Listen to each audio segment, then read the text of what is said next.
3, and we are live. Okay. Oh, what another nightmare. Wait, it's not your fault. I'm reading you saying it's my fault. I know that you think everything technical goes down to you, but seriously, this is what happens just as we're about to go on air. So this is the last session. This is number 7 of 7. All right. So I think I've already put in the oh, hang on, I'm hearing myself now. What have I done? Yeah, you stream. Hang on, Daniel. It's okay. I've got 2 of them on. So yeah, right, we're off. Sorry, back again. I asked you if you wouldn't mind putting some feedback. I know some of you are catching up with the odd session still and haven't done all 7, but a lot of you have done quite a few now. What I would like you to do, rather than just say that you've enjoyed it, tell me what you've enjoyed. Tell me if there was anything that stood out on one particular session or any new knowledge that you've gained. Try and be a little bit more detailed in, the things that you have getting out of it, even if you're getting something on a personal level out of it, even if it makes you feel fitter, healthier, if there's anything that you've done or followed whilst doing these type of sessions. I'd like to hear from you, because I like to put a bit of group feedback together, just to send off at the end. But yeah, if you get a chance to do it, you could put it in the chat, or you could just drop us a message at some point once you've had time to think about it. But I just need it in ASAP, because I want to wrap this course up and get it sent away. So today, last session, we're going to look at body types, and there's 3 different body types. And we're also going to look at types of fitness. So there's quite a few different types of fitness. There's your main ones, and then there's other like skill related fitness components. So we're going to have a little look at those today. Again, I hope to get a lot of interaction from everybody. And yeah, we'll just see how it goes. Hopefully you'll get a lot out of it and you'll enjoy it. It's quite interesting talking about body types, because everybody thinks, oh, I'm not the right shape to do that particular sport, or I can't do that, I'm overweight, or I'm underweight, or I'm not strong enough, or I'm not flexible enough. There's something for everybody. There is something out there, sport-wise or hobby-wise, that you can get involved with. Definitely. It's just finding out what you're good at and what you're suited to. Some people, and I'll tell you which body type that is as we go along, some people are more suited to a lot of sports. Yeah. Whereas certain body types and certain characteristics that you have would maybe guide you towards a particular sport. So we'll have a little look at it, and we'll just see what you think as well, and see if you've got any ideas to add to my list. Yeah, go for it. So we'll have a little look at the next slide, Daniel. So not the title slide, the next one. Okie dokie. So this is the first body type, right? So we'll look at body types first, and then we'll look at components of fitness later. I've got me cuppa. So do I. We both got cuppas today, guys. So cheers, everybody. Cheers. Oh, it's black and white as well. Week 7. Black. Oh, I should have had a red cup. Pretty cool. Wrong time, Daniel. Wrong time. All right. So the first body type we're going to look at is an ectomorph. Yes. Now, an ectomorph is a person who's naturally thin. Mm-hmm. And that they would be quite up and down, that they don't have a lot of curves, don't have a lot of muscle mass, don't carry a lot of fat on the body. These type of people are genetically predisposed and have this type of a body their entire life. And the typical like skinny looking, like straight up and down. And it's normally due to them having a really, really fast metabolism, which is something that you're born with. Unfortunately, it's genetics, or fortunate, I should say, because it's one of those body types that people go, oh, I wish I was like them. I wish I could eat everything I wanted to and be all right. I think I'm an ectomorph. I think that I've always been naturally quite slim, but I found as with age that it is easier and easier for me. I think that naturally your metabolism slows down, right? And oh yes, it does. Each year, it's like I find now that I couldn't eat the same amount 5 years ago and not gain any weight. But every 10 years, you should reduce your calories by about 100 a day. Wow, that's great. So it's not a lot, but if you had, say, 15, no, you would eat more than that. You had like 2,000 calories when you were teenagers, like maybe 20. Yeah. When you're 30, you want to reduce that to 1,900. A little bit older, 1,800. And then as you get older, like, well, I don't know if you've noticed grandparents or parents, they'll eat a lot less anyway, just because the body doesn't need it. So an ectomorph, those who with an ectomorph body usually have difficulty building muscle mass. Do you have difficulty building muscle mass, Daniel? Yeah, I think I do, to be honest. I mean, at least that's my excuse, you know. But, love it. That's the thing. If it's like, oh well, I'm like, if I made any gains, I'm like, oh, it's because I'm an ectomorph. It's not my fault. So in the chat, if you wouldn't mind, like obviously I've said what that body type looks like. What type of sport do you think somebody with an ectomorph shaped body might be suited to? So is there anything that you can think of that when you look at that body type and you look at, say, the Olympics or certain sports that you watch on telly, is there anywhere where you would see that body type? And there's quite a few different ones. I just want to see what you can come up with.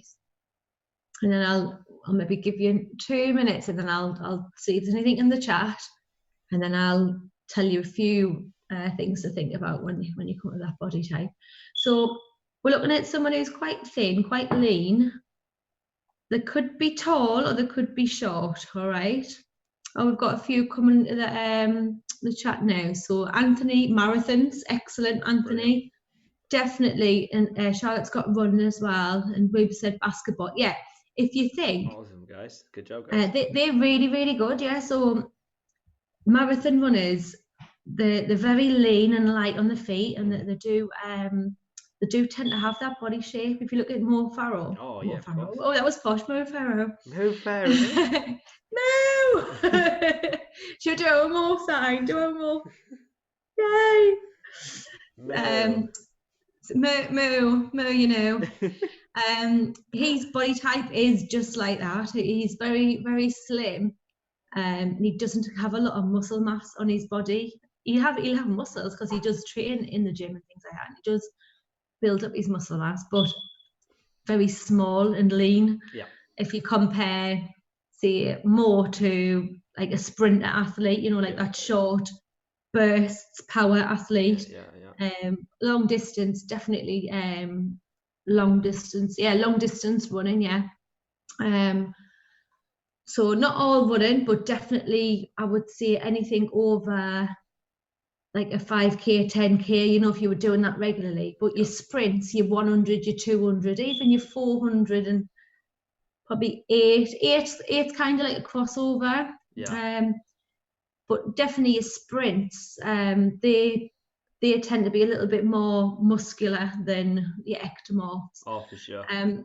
What about the high jump? What about someone doing a high jump? Think about their body shape. They're usually quite lean, generally. Very, very lean, aren't they? They're very, very thin and very lean and definitely very flexible as well. You know, when we look at flexibility later, that's often one that I'll like talk about. I'll say about high jump is because the flexibility to the backs. Yeah, I think generally people who are really flexible are quite lean, but also have a lot of muscle as well, I guess. Because if you think about like gymnasts and people who like gymnasts in particular, they're like some of the most like naturally, well not naturally, but like muscular people you'll ever see. Like if you ever watch the Olympics, they're like so shredded, and it's because it's like all like core strength, right? Like being able to like hold themselves. I was going to say their core strength there, isn't it? Yeah, it's unbelievable. Some of the stuff that they do. Not to take a tangent, but it's just amazing. I'm trying to think of other one. So definitely a high jumper. What about a jockey? Yeah, they have to be like super light, right? Like and quite short. A jockey's really. I can't remember what weight. There's a maximum weight for a jockey. Yeah. There's something for you to Google and research. There's definitely a maximum weight that a jockey can be. And if you look at all of them, they really, really are slim and small and quite like small in stature as well. Anthony said that my barber's Mo Jarrah, Mel. It actually is. Really? Mo Jarrah. Mo Jarrah. That's a cool name, actually. I like that. Yeah. Thanks for sharing, Anthony. So you have a think anyway. If you think of any others, like put them in the chat again. We can always go backwards and forwards. I think triathletes usually quite slim because obviously you have to so. It's an endurance event again, isn't it? If you think of a marathon being an endurance event, so yeah, you're burning calories over a long period of time. You don't want to be carrying a lot of weight around with you. Yeah. So to be light on your feet is brilliant. Yeah, Anthony said about boxing there as well. Yeah, I think boxing's an interesting one, isn't it? Because it has the feed crashed? No, it hasn't.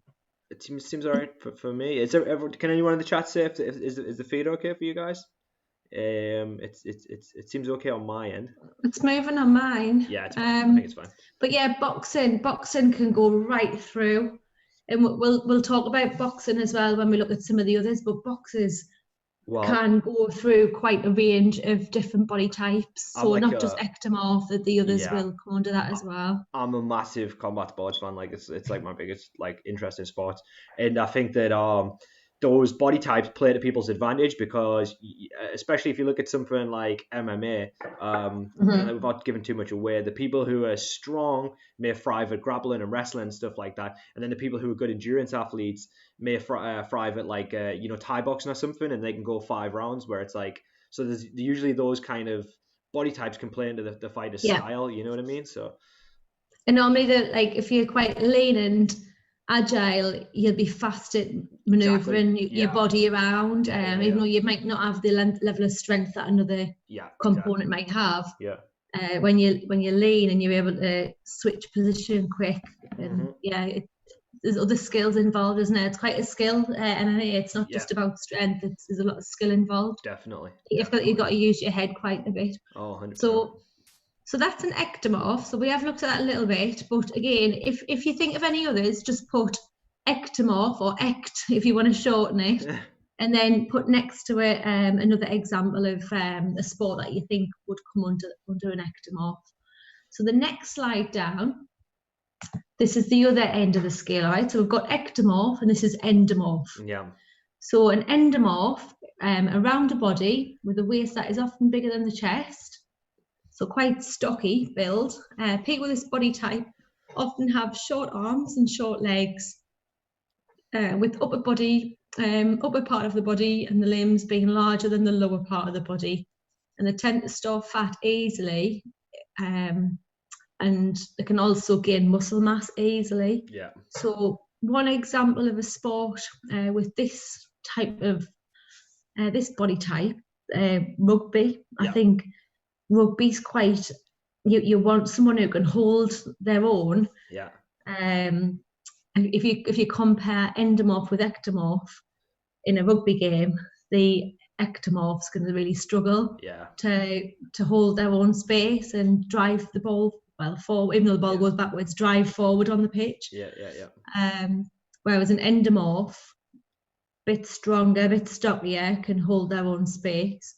So again, just like we did with ectomorph, can you think of any sports that an endomorph would be suited to? Yeah. And stick them in the chat and we'll see what you come up with. I've got one. Go on then. How about like powerlifting? Like not like bodybuilding, but like powerlifting, like strongman stuff? Yes, if you look at all the strongmen. Yeah. They don't, some of them don't look in, some of them are in incredible shape, don't get me wrong, some of them have got muscles on top of muscles, but some of them, you can't see any of the muscles, but they are super strong. They are made for that event. Definitely. And some like powerlifters and stuff, like they'll eat like tubs of ice cream because for them they just want to gain more weight because they think more weight, more mass, it's going to really make them stronger, more size. And if they're bigger, they can build more muscle with the size. Yeah, it all... crazy, but I just think of the heart as well. I think, goodness me, definitely not a healthy lifestyle at all. No. Charlotte said sumo wrestlers, definitely. Sumo wrestlers is a good shout. If you put a sumo wrestler next to Mo Farah, well, we know who's going to come off worse, don't we? Yeah. Mo Farah probably die. Yeah, exactly. Fair. Oh my god, he gets yeah, but sumo wrestler again, it's about holding your own space, of being strong enough to not be moved. But this body shape would definitely work. And just says that this is my body type. No, it's not, Charlotte. You are not what you think you are. Yeah, and I mean, not at all. Yeah, and you're getting thinner all the time as well, Charlotte, because you lost a ton of weight. So I think you could. I think you would gain muscle mass quick. Definitely think that. But you've shown that you can lose body fat quick as well. So it's not, you're not gaining it. You can lose it quick as well. It's just about getting the right diet, isn't it, and keeping your exercise up. Yep. So an endomorph. Think about what Daniel said about people who need a little bit of power in their sport. So think of like your shot putters. Yeah. You know, someone who has to throw that weight, and they need the power. They need a bit of weight behind them to launch that weighted ball up in the air. Definitely. We've said it's definitely me. Hey, will you behave? This is not a competition, guys. Jeez. The thing is, a lot of us are in between all of these different ones. I was gonna say, like darts players usually end up darts. I mean, the reason the dart player looks like isn't because it's their body type. It's because playing darts involves drinking. Yes, every time I think they play better when they've had a drink. Don't dart players. Yeah, but endomorphs, they do tend to, but a lot of them won't be an endomorph. It's just because of the amount. It's the diet again. It's not to do with the diet. Not getting the pints back. But thinking of sports, I'm trying to think what others. But it's more the power. It's more what you said there about the strength and power. Yeah. He said. Oh, there you go. We used to be a good shot putter. Oh, well, maybe you are under there then, Wade. Maybe you've got a secret power, secret strength. Try to think what else. I'll not take you on in the shot put. But you wouldn't necessarily say an endomorph in a horse race, for example. No. Because, I mean, it's not that the horse couldn't cope. It's just it wouldn't be able to go as fast. So you're not going to really win that race, are you? But you wouldn't see an endomorph winning a marathon neither. Yeah. But the same as Mo Farah, you wouldn't see Mo Farah doing a strength competition, doing like a powerlifting competition. It's crazy as well. It wouldn't, you know, people have got to work with their strengths. Yeah, and it's crazy as well because sometimes, like obviously I said I'm like a massive like combat sports fan, but I've seen like people in UFC, right, in the heavyweight division, and they look like quite like they have a lot of fat on their body, but they can still look at Tyson Fury. Yeah, and some I'd say probably he's an endomorph, right? Maybe because he's definitely an endomorph. Yeah, and they can like be incredibly fit. He is fit. I've watched him train, and he's super fit. He moves like a welterweight. You know, so he's super fit, but he's got this body type. But in boxing, I think we mentioned boxing earlier. Anthony mentioned boxing. Yeah. Different divisions, all right. So someone like Tyson Fury, I think he can be a boxer. Like no matter what the body type is, it'll tick a lot of boxes. So I think Tyson nearly went up to like 400 pounds nearly. You know, at his biggest when he had that phase. Wow. He was huge, and I mean, obviously, bear in mind he's insanely tall. But he was honestly when he went through that phase when he was his mental health wasn't too well. He went up so big. I mean, don't quote me on that, but I'm sure it was just because of how tall he is, like 300 pounds plus, possibly maybe 400. But like I said, don't quote me, but it was really, really big. And like obviously he looks great again now, and that just shows it. And like I was saying there, like it's crazy because I've like when I be watching UFC and stuff, you see a guy in the heavyweight division, like there's a guy called Daniel Cormier, who's just the recent champion, and he fought at light heavyweight, but when he fights at heavyweight, he's got like a really big gut, but he's so fit, and he'll go 5 rounds easy, and like obviously he might not be as have the endurance of someone who's like a lightweight fighter, like Conor McGregor or something, but like still he's like an athlete, like a world class athlete. Yeah. Huge gut, you know what I mean? It's like so. Yeah, definitely are. Oh, we've loved these boxing sessions with us. Oh wow. That was a long time ago. That was in Barnes Park, wasn't it? So and Anthony said 28 stone. Wow. So I'm guessing that's what Fury got up to then. Wow, 28 stone. His dad says Fury is best at 18. And then, but he's better at 18. Well, he'll be able to move a little bit quicker. And if if boxing's about being able to move fast, isn't it? It's not just about hitting hard. It's about being able to dodge the punches coming in. He got up to 28 stone. That's unbelievable. When you're tall, though, you can carry that type of weight off, I think. Because he's quite a tall guy. Yeah, definitely. Yeah. I mean, he looks great now. Yeah. All right, if we move on to the next one. So this is the third type. I hope he's writing these down. I meant to tell you. Hopefully he'll have them up there. So there was ectomorph, endomorph, and now we're moving on to mesomorph. All right, so a mesomorph, these are the people that I said are probably suited to a lot of sports because they've got that type of fit body shape. The average build with these hiccups every time I'm on live stream. Hey. I get them as well. You're not alone. I mean, I get hiccups too. So the average build with the muscle definition and strength of an athlete, quite broad shoulders, quite a narrow waist. They do build muscle easily. Yeah. And are generally more muscular than endomorphs or ectomorphs. Yeah. They do have a pretty fast metabolism, but it won't be as fast as your ectomorphs.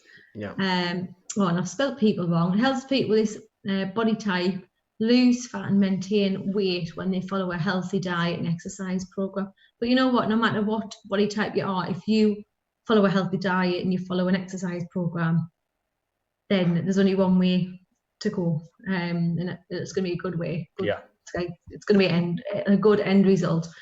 But people with this body type, because they've got more muscle mass on the body, losing weight is a little bit easier. That's why I keep going on about lifting weights and doing a little bit of resistance training.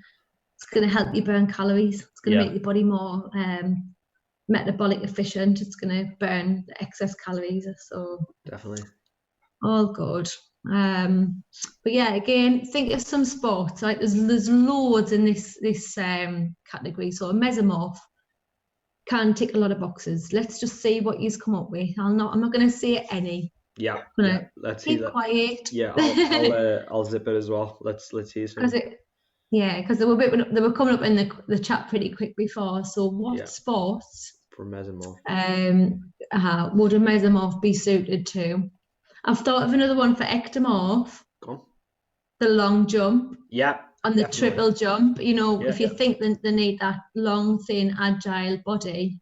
Yeah, I think swimming, excellent, yes, and rugby. Ruggers. Yeah. Yeah. Both really Football, good. Football, yeah. Yeah, it's good. Keep them coming. These are good. These are really good. Yeah, yeah. I mean, if you look at Cristiano Ronaldo, he is like a definite mesomorph. He's like absolutely shredded, right? So quite a few footballers. I think there's only Crouch I can think of. He's a definite ectomorph, right? I can't think of any endomorphs. No, there probably will be maybe a couple, but it's like what you said. There'll be some little chunkier. Yeah, defenders. Maybe Rooney. I think he might be. He might. I would say he's probably an endomorph, because he does seem a bit more like stocky. And like I think chunk. Yep. There'll be a few defenders as well, I think. But obviously, with it being a 90-minute game, I think it's something they gravitate to less. But as you say, I definitely think that there'll definitely be a few. Definitely, mesomorphs in there. But there's the odd ectomorph like Croucher, I'd say, who's, even though his body type isn't really suited to that sport. Yeah. He's done well out of it. He's been somebody who hasn't ticked that particular box. So it doesn't always matter. But as you can see, most people in that sport. Yeah. That's what their body type is, and that's what they look like. Definitely. Brazilian football, Hulk, Anthony said. Hulk he's a bit of a beast, so yeah. I don't know what he looks like, but he's played for a few different sides. He played for Shanghai, I think, at some point actually. Charlotte obviously said swimming, which I think is great because you see swimming, you look at like broad shoulders. That's one of the big things on the mesomorph. Their shoulders are quite broad. And a lot of swimmers, their back's so wide. Like make yourself a mesomorph. their lats and their back's so wide. Because obviously it's like what you're saying, the shoulder muscle and I guess the back muscle as well. Like it's something that they're using a lot. And definitely need good shoulders for things like that. But most of your like athletics and team sport, tennis as well. If you think about tennis, yeah. They might you always use my shoulder every time you hit that ball. This is the type of body type that would be suited to something like that. But again, tennis can go a few ways. What's that? Yeah. No, you're right. Yeah. Anthony says, I'm not sure I made that name up now. We'll search later. You didn't make it up, mate. Right. It's a good job I didn't go, oh, yes, I know who you mean. I know who he is, actually. But like Daniel. Yeah, I think like Greco-Roman wrestling, like Olympic wrestling, that's, I think, a good mesomorph one. Just, like people using the strength, explosiveness, and to kind of like pin people and stuff. So judo as well. I think a lot of gymnasts would have that type of build, wouldn't there? Yeah, that's a great one. But there's absolutely loads in this area. So what I'm going to quickly do, right? I'll give you a couple of minutes for this. So on the next slide, there's 3 athletes. Now between you, see if you can get the names of all 3. So there's 3 different athletes on there. So I want the names of the athletes if you can. I want you to say which body type each athlete is and what characteristics would make them have that body type. So remember we spoke about broad shoulders, narrow waist, carry fat easy, high metabolism. They all had different characteristics. So just see what you can come up with each of those. So you've got 3 different body types on that slide, 3 pictures. So if you can get me the name of the athlete, great. If you can say which body type they are, even better. And if you can tell me one characteristic of that body type or what they'd be suited to even, great, put it in the chat. If you've just joined the chat as well and you didn't hear what I said earlier, this is the last session today. So if you've got any feedback, anything at all, any particular session that stands out that you've really enjoyed, that you've getting a lot of information from, so this is the virtual wellbeing show slides that we've been doing. If there's anything at all, it's my show. Put it in the feed, and I'll collate everything together and get a group feedback, group senses of how this has gone.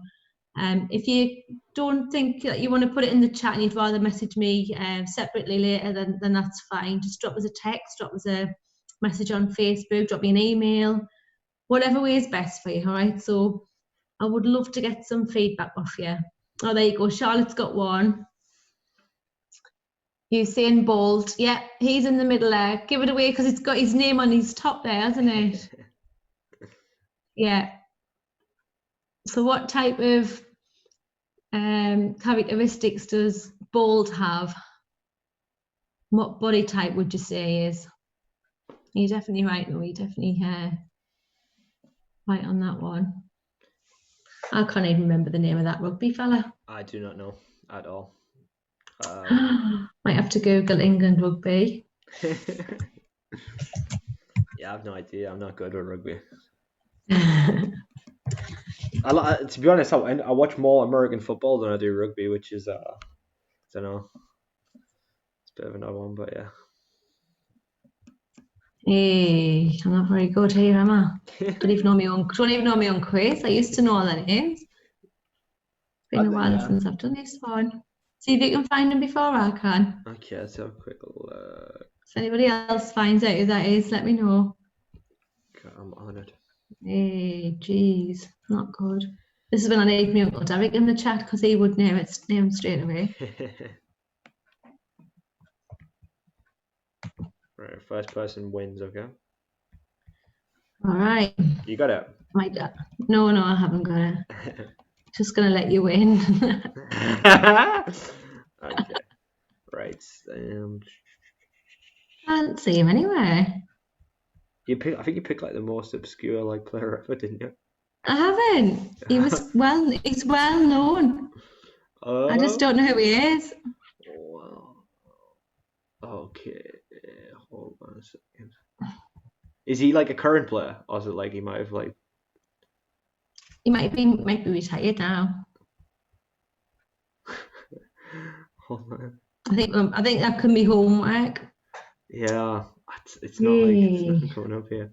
Okay, hold on. Golly gosh. No, I will get back to you on that one.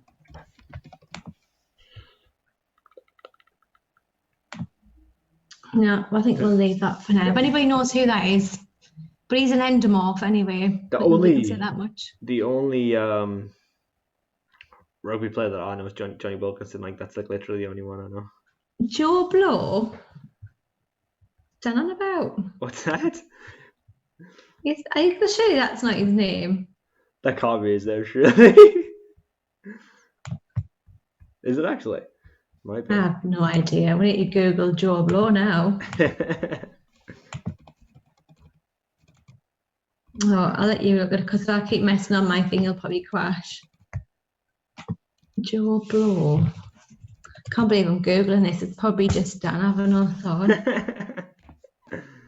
All right. No, I don't know who that is. Okay, we could spend too much time on that. So yeah.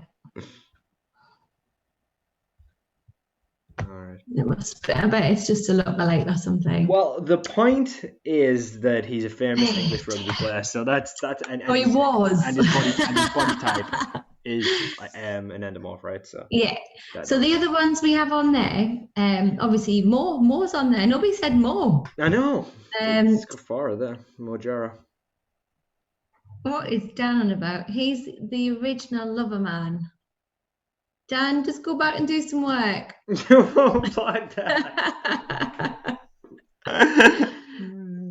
Dan's actually on the screen there. Dan's nickname's Mo. So we've got Mo Farah and we've got Usain Bolt. So Mo Farah is an ectomorph because he's quite thin, quite slight build, not a lot of muscle mass on there. Endurance athlete. Yeah. Bolt, if we look at Bolt, he's definitely what you would call a mesomorph.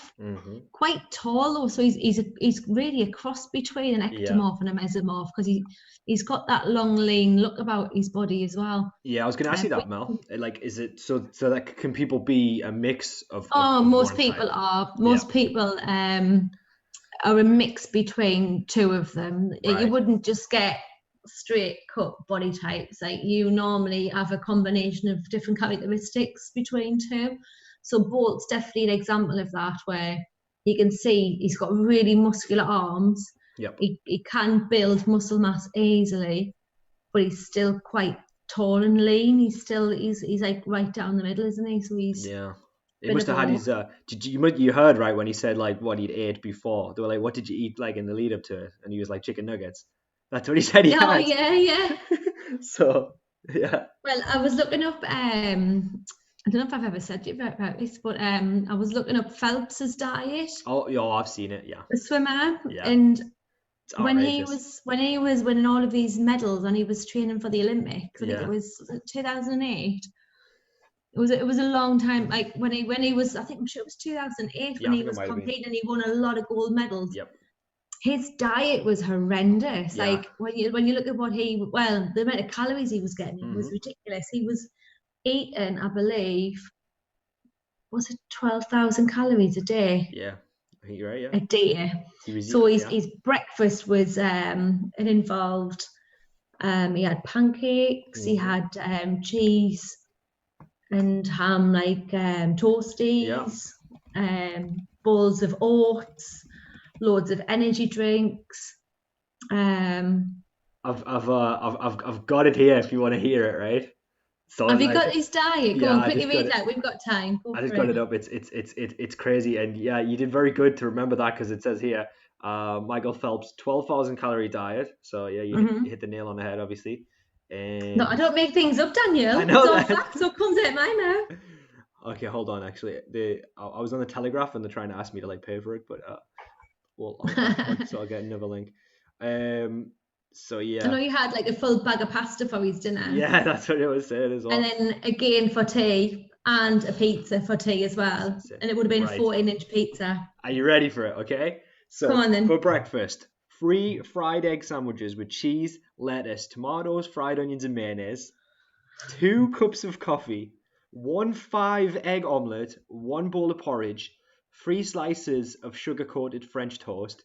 3 chocolate chip pancakes. Okay, that's breakfast. It's just breakfast. For lunch, he would have 1/2 kilogram of pasta. Oh my God. 2 large ham and cheese 1/2 sandwiches. kilogram is a 500-gram bag. That is the bags that you get that you can get. I mean, I cooked a bag of that pasta and it fed, I think we got 10 meals out of it.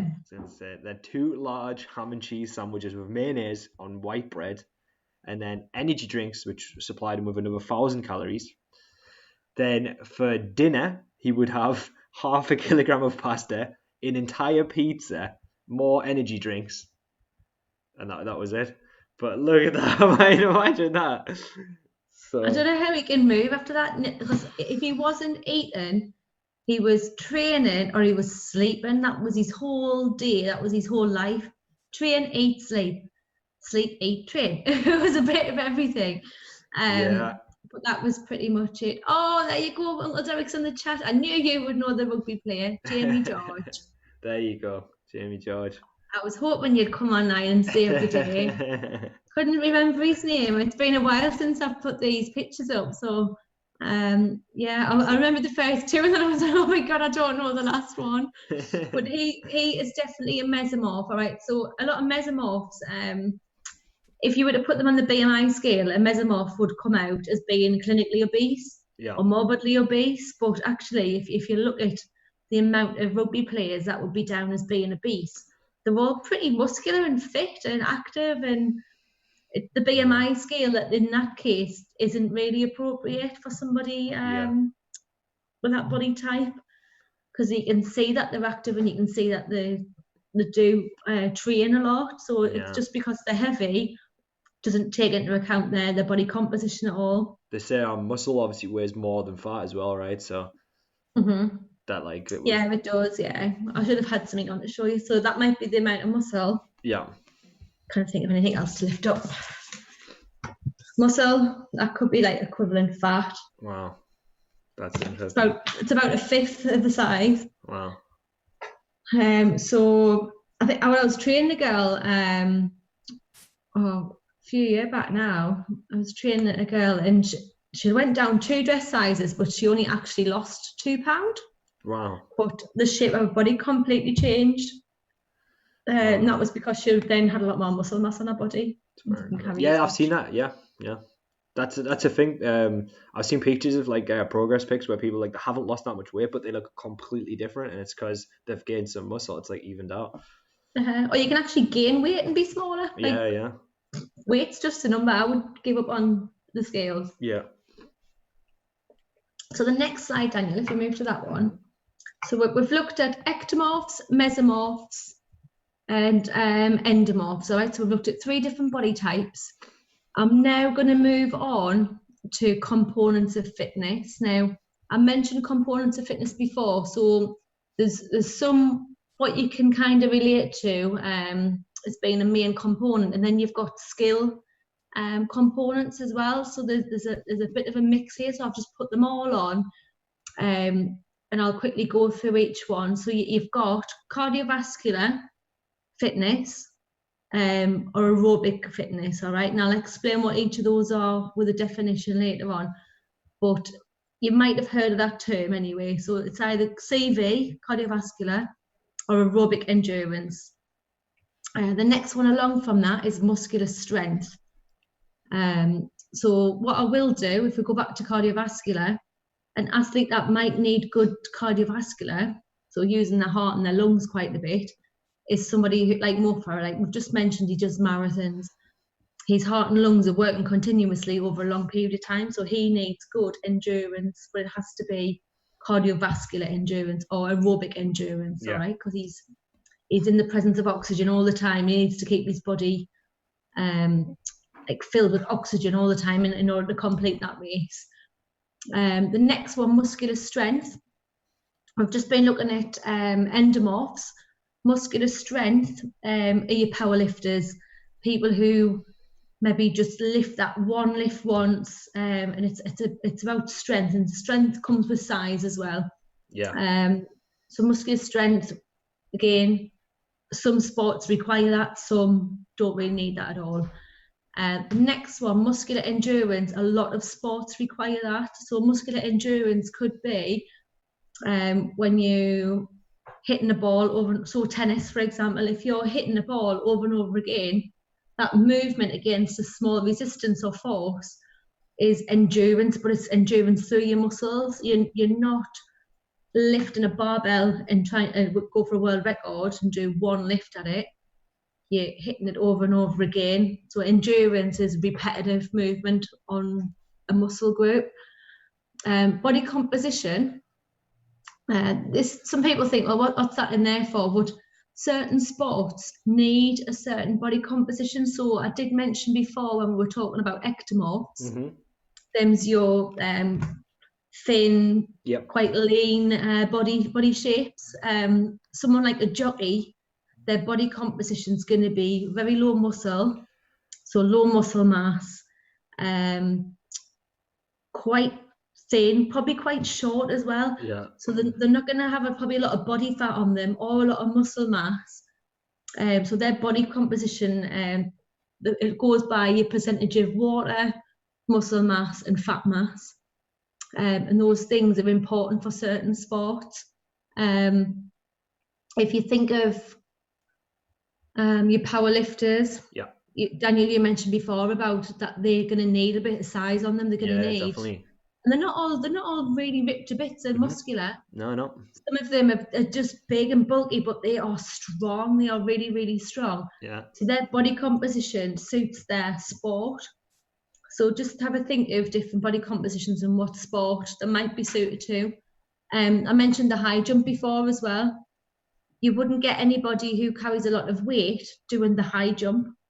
They're normally quite lean, quite tall, and really flexible, but their body composition is that lower end again, because they want to be light and bouncy on their feet and be able to throw the whole body over that. And I just don't know how they do that sport. It amazes me every time. Looks crazy, doesn't it? I can't even jump up like the height of my knees. Like I can't even get a foot off the floor. I've never even. Never mind. You're going to have a go as soon as we come off air. You're going to be jumping up and down on you. I was going to say, I think I remember in school when we did like a little fake one in PE, and I remember it being absolutely nails. And I couldn't. I'm trying to think. I think it's definitely tough. What's that one as well? Like with the pole that they do as well. It's pole vault or something. Pole vaulting. Yeah, that looks insane as well. I mean, that must be really, really hard. Is it pole vaulting? You've got me thinking there. You've put that in my head. Where they jump over. Where they use a pole to jump over it. Yeah, I think it is called that. That looks insanely hard as well because you've got to balance on the pole. You need a lot of strength in your arms for that though. Seen a few of them snap, didn't look pretty. Oh, it's terrifying when that happens. I put muscular endurance down twice. Oh geez. Right, ignore that next one on the next line. That's because muscular endurance is very important. I've put it in twice. Reaction time. Think about certain sports that might need a good reaction time. Boxing. Yeah. Boxing. Yeah, that's a good one. If a gun goes off, a sprinter. Yeah, there you go. Got to be able to leave their blocks quick, especially if it's just a 100-meter sprint. If you're not quick off the mark, you're never going to win that race. So if you think about what bit of a minute is in it, it's not even, it's like a 1/10 of a second, isn't it, what they're winning these races by? Exactly. Yeah, it's crazy. So if you don't get your start right, if your reaction time's rubbish, you've had it. Yeah.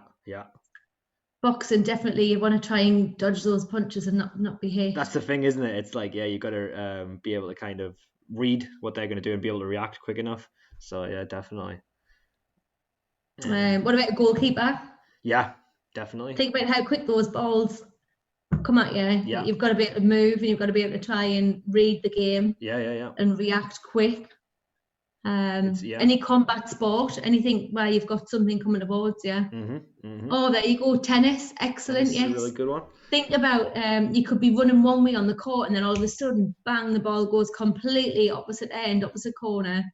Yeah, 100%. Football, yeah. Haytham said, yeah, football with the keepers, yeah. No, football wouldn't be that, Haytham. Haytham said a good one with... I'm joking. He said... you would definitely need it in football. Things can just change straight away, yeah. Haytham said, obviously, for Bjornsson is with the muscular strength. Obviously, he broke the record for the deadlift recently with our 501k. Oh, yes, I watched that. Deadlift, and he nailed it, to be fair. He smashed it. I think he could have gone heavier. He made it look very, very easy. Yeah, definitely. But I think he just wanted to do what he needed to do without hurting himself, didn't he? He just wanted to break that record. It's a lot of pressure on the central nervous system, isn't it, to do a lift like that when you're using all your strength. So no, it was amazing. Really, really good TV. Yeah. But if you think of any others, put them in the chat. It's good to have your input. Flexibility. There's a lot of sports require good flexibility. Again, can you think of any? Of the obvious ones, probably gymnastics. Yeah. Gymnast, the flexibility that they have, brilliant. It's a bit of a weird one, but obviously slightly part of MMA, but like Brazilian Jiu-Jitsu, like with the submissions, like submission grappling, being able to put your legs into like kind of and lock around so it's a combination of flexibility and strength, isn't it? Things like that. Definitely. Yeah. Your high jump again, I know I keep going back to this, but their backs, the bottom of their spine where the lumbar curve is, it's not a natural. If you ever watch it, just watch how curved their spine is. It's amazing. It's fascinating when you start looking at things. Charlotte said ice skating, definitely. It's horrible when you see that in I don't know if you've seen in certain powerlifting where they arch when they do their bench press and they'll have the back like totally arched like backwards. It's really weird that when they do that. It must hurt. Ice skating and dancing. Yes, if you've ever watched any of the dancing on the telly. Dancing's a good one. Yeah, but it's Strictly, you can see that. Oh, I don't think I can even move it to show you.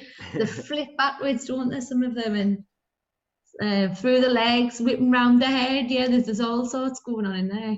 Diving. But I think that there's loads. Yes, diving, excellent. That's a really good one. Yeah. Because you need. Yeah, think of some of the positions that they get themselves into, and up in the air as well. Yeah.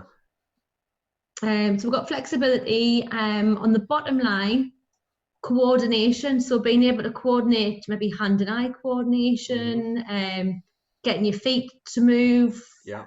When like there's a lot of things that you need to think about skill wise that way. So definitely. What sports need coordination? I would say like baseball probably. Hand-eye coordination. If you're gonna or even cricket, if you've got to kind of be able to kind of see when the ball's coming. Obviously, I know we spoke about it already, but I think dancing and combat sports in particular as well, because it requires a lot of kind of coordination.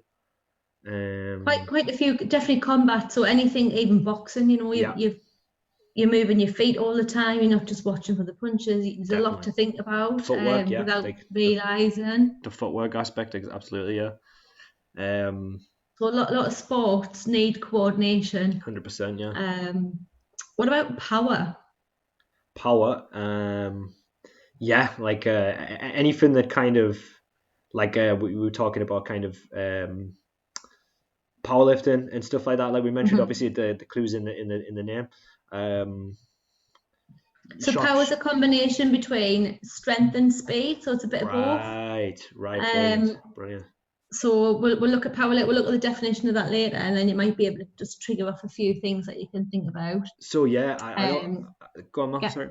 No, I was just moving on to the next one. So we've got anything to say on that one? Well, yeah, because obviously I keep going back to combat sports, obviously, because more my wheelhouse. But like, if you look at someone like, I don't know, think about someone like Floyd Mayweather, who uses a lot of speed, and they're not necessarily a powerful puncher. They probably are quite powerful, but it's not what they're known for. So he's really good with his movement. But then if you look at someone like Mike Tyson, Canelo Alvarez, their power is something that's like massive to them. Like they knock people out with one punch. So it's like you have like a power striker versus someone who's more of a speed kind of movement guy. So like power can be something. And that's just people like playing to their strengths, isn't it? Really? Yeah. Well, we've got a few more in the chat there. So any combat sports?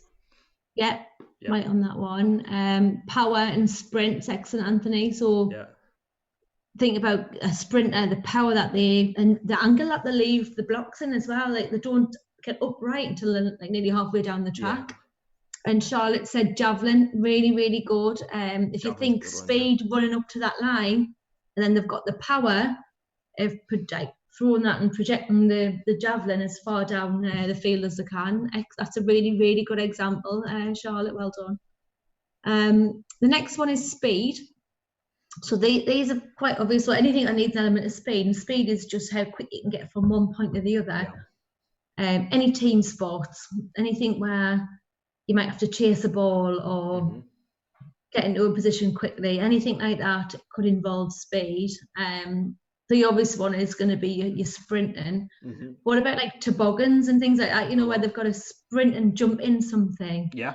I'm just trying to think what other things like that.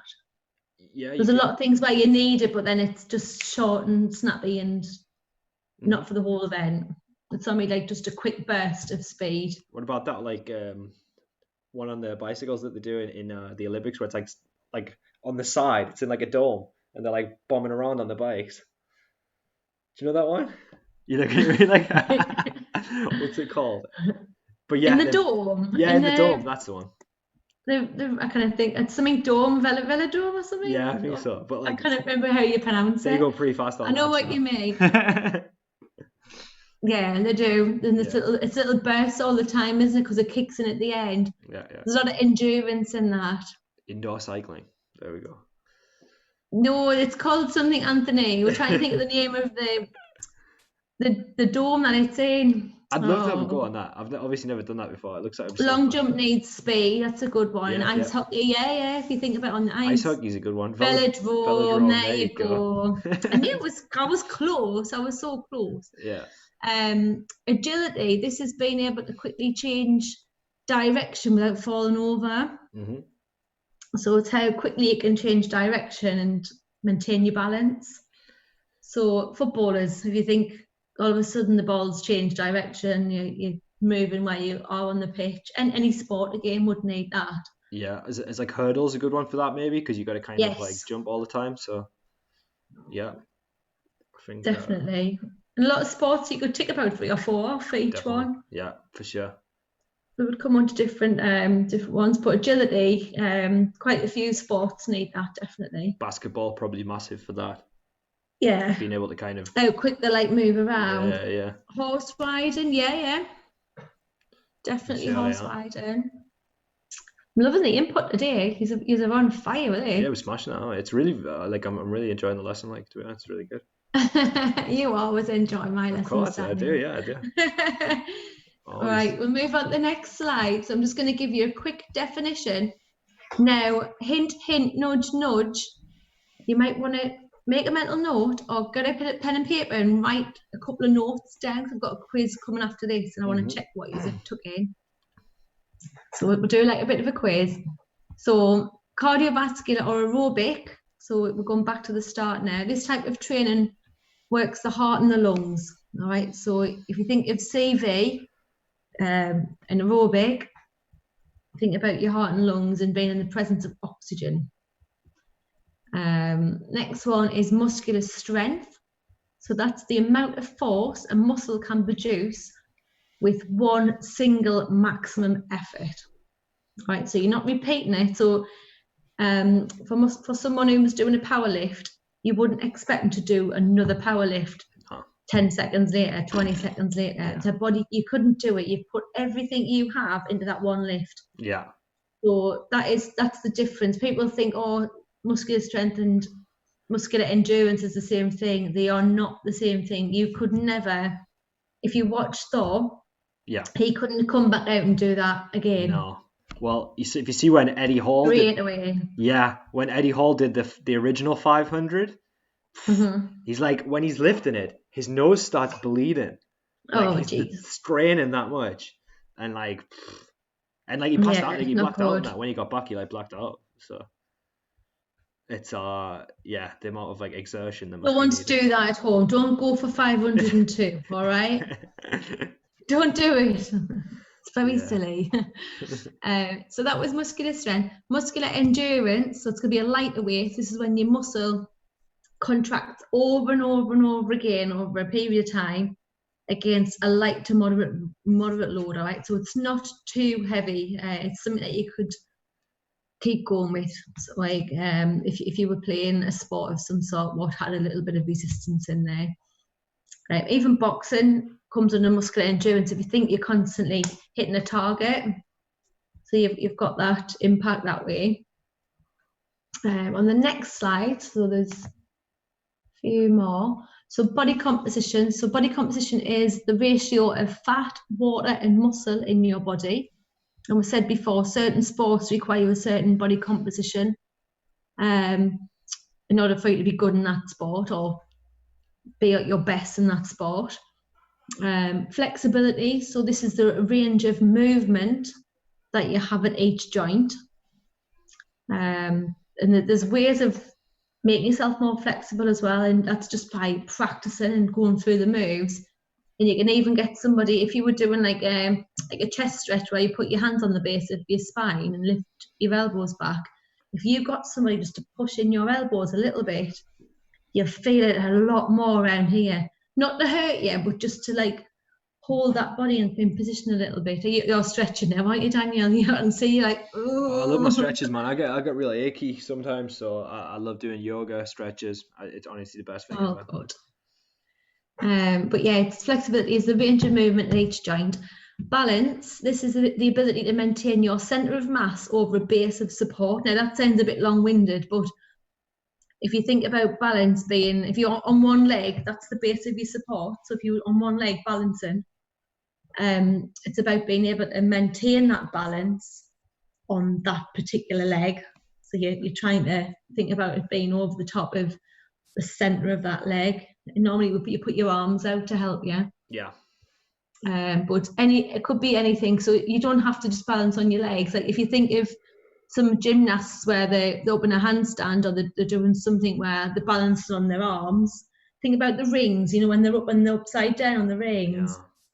That's about being able to get your body in that position where everything's lined up on top of the hands.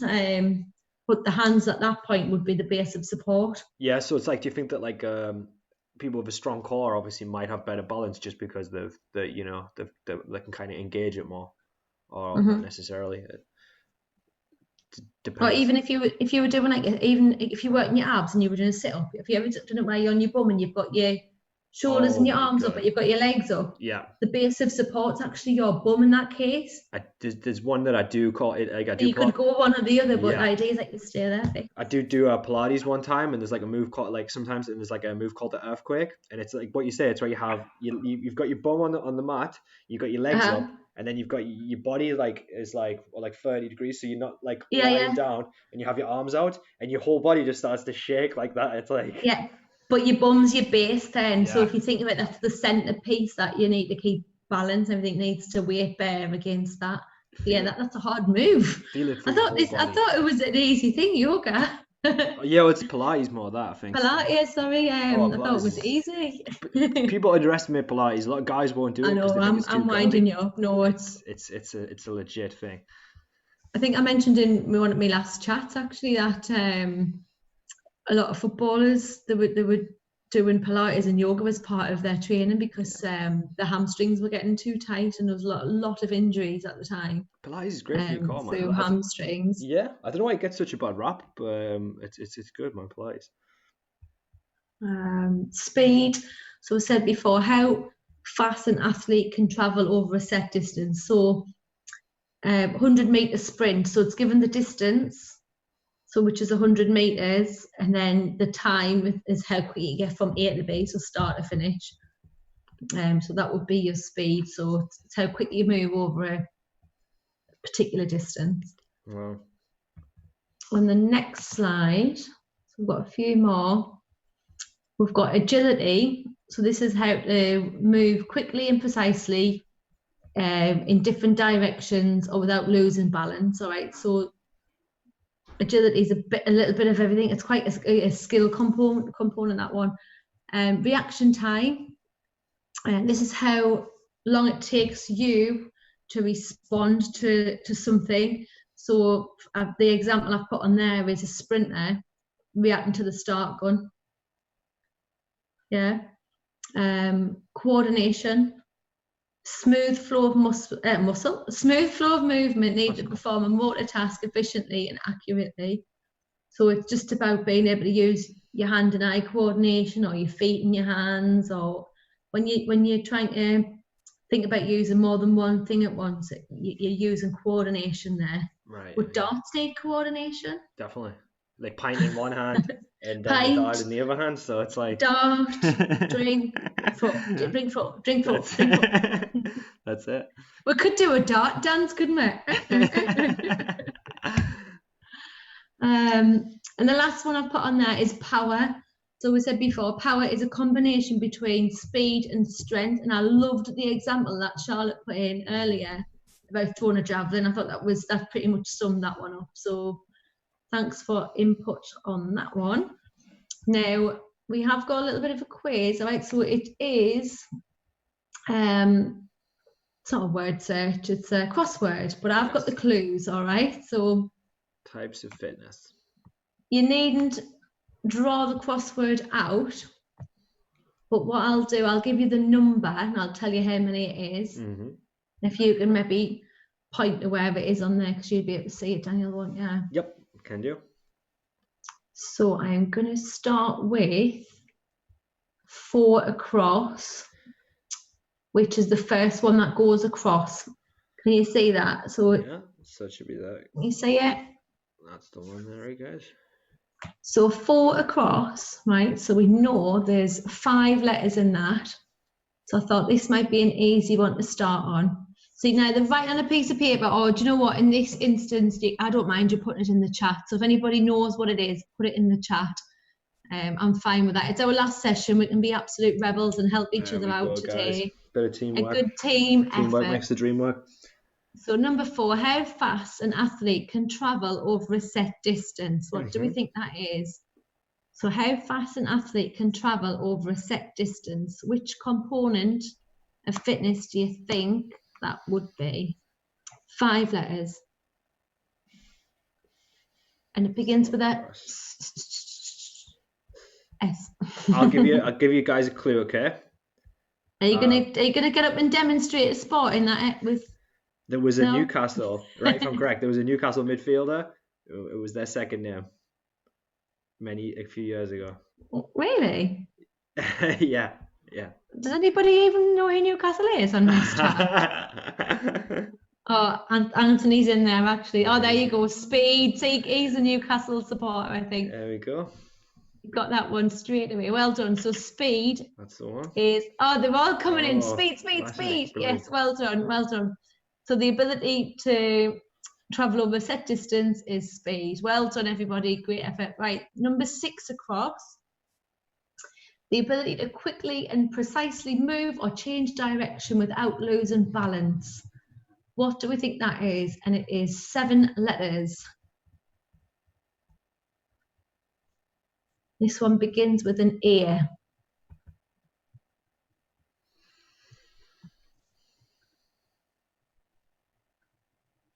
So the ability to quickly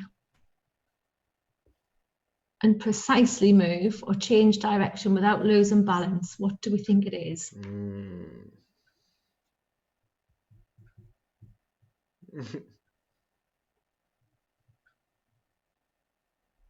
waiting for the chat to go. Yes. Hey, we were in there. Agility. Brilliant, guys. Good job. And Wib said Gary Speed. Agility. Good stuff. Yeah, it was Gary Speed. What an ugly bloke. Agility. Gary Speed. Agility is the right answer. Well done. 7 across. So 7 across, it's a little bit lower down. It's another 7-letter word, I believe. The ability to maintain your centre of mass over a base of support. What do we think that one is? So the ability to maintain your centre of mass over a base of support. Drum roll, please. Begins with a B.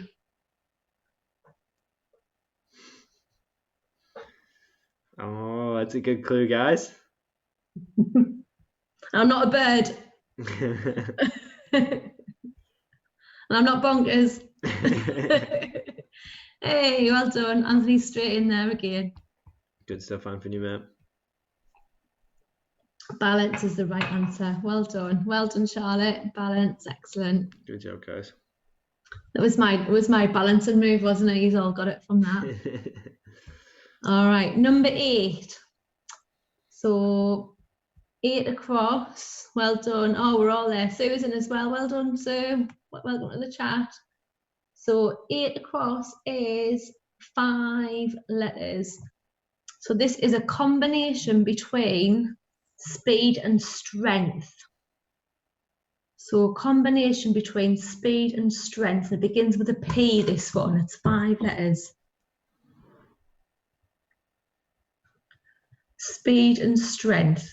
And the example Charlotte gave on this one was really good, and that was javelin.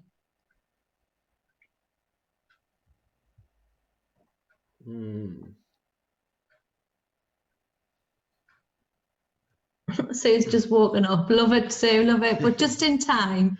Just in time. Yay, Sue. Well done, Charlotte. She's there. Guys. Got in quick there, Charlotte. Beat Anthony. Go be quick, Anthony. Charlotte's on the ball today. She's on it. Sue, just follow along. You've missed a little bit, but it's absolutely fine. Just you can catch up later on. Number 9, this type of training primarily works your heart and your lungs. What do we think that one is? So this type of training works your heart and your lungs. And there was 2 different names I gave for it.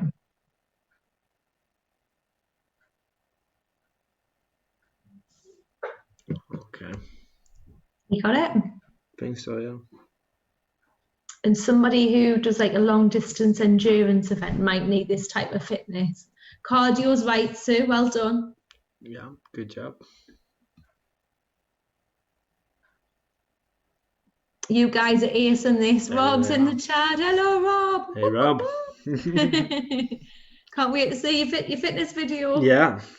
I'll top my cup up and have another cup while I watch it. Excellent. Cardiovascular. Well done. Fantastic. Really, really, really are acing this. Yeah, we've got a really, really active chat today, so it's great. Good job, everybody. Aerobics as well. Aerobic endurance. Yes. Yeah. So it was either cardiovascular or aerobic I was looking for, or you could put CV, like for cardiovascular. Anything along those lines definitely works your heart and your lungs. Number 10 across, this is the range of movement at your joints.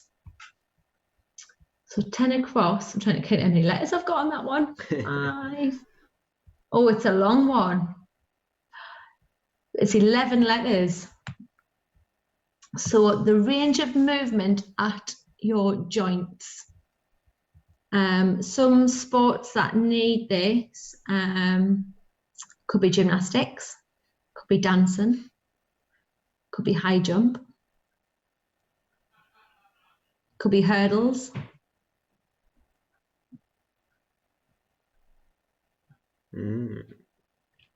Anybody in the chat know what this is? Yay, flexibility. It's popping up now. We're a little bit delayed, that's why. I bet you're writing it down thinking, I've put the answer in, why should I? Well, yeah, that's it. Obviously, there's about 30 second delay, isn't it? 30 seconds. We're about 30 seconds behind. Flexibility is the correct answer. Well done. You really are remembering loads today. I'm dead impressed. Flexibility. So now we're going to go down the crossword, and there's only, I think there's only 5 going down, 4 going down, isn't there? Yeah. 1, 2, 3. Just checking I've got the right amount of clues for each one. think you may. Because you'd be surprised if you ever do any of my worksheets, I've froze again, haven't I? Yeah, you have froze now. But not to worry though. And you still hear us though? Yeah, I think everybody can still hear you. I hope you can still hear us. Yeah, close me looking a bit harmless. So good luck that, Daniel. Yeah, but we can still hear you, so I think that it will. As long as you can still hear us, that's the main thing. I have to do that. It doesn't even work. If I just put your camera off, it's still on. So smooth flow of movement needed to support motor task efficiently and accurately. What is that? So a smooth flow of movement needed to perform a motor task efficiently and accurately. What do we think that is? Does anybody know? How many letters have we got? 1, 2, 3, 4, 5, 6, 7, 8, 9, 10. 12 letters on this one. 12 letters, it's a big one. It's a big one. It's a big one.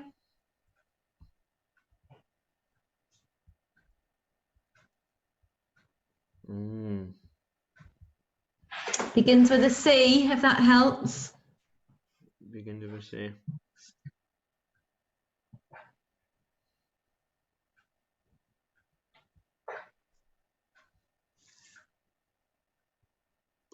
Anthony said coordination. Well done. Good job. New one is would get it. What you put a question mark on for? What are you doubting yourself for? That was brilliant, bud. Well done. Good job, man. Definitely coordination. Do you know what? I'm amazed that someone's getting every single one of these. Like, yeah, it's been absolutely good. Really, really. Oh, what a brilliant team effort. Good job, Anthony, mate. Yeah. Right, number 2 down. So this looks even longer. Yeah, 2 down, guys. This is this is like this. I don't even. Daniel, do you want to count how many boxes is on there? I think it's about 20. Yeah, 1, 2, 3, 4, 5, 6, 7, 8, 10, 11, 12, 17 or 18. I might have miscounted. It's not one word, it's 2 words. Yeah, so you're pleased to know. It's a big one, that one. This is the ability of a muscle to continually contract over a period of time against a light to moderate load. Yeah. 2 words. So it's the ability of a muscle to continually contract over a period of time against a light to moderate load. What do we think that is? 2 words.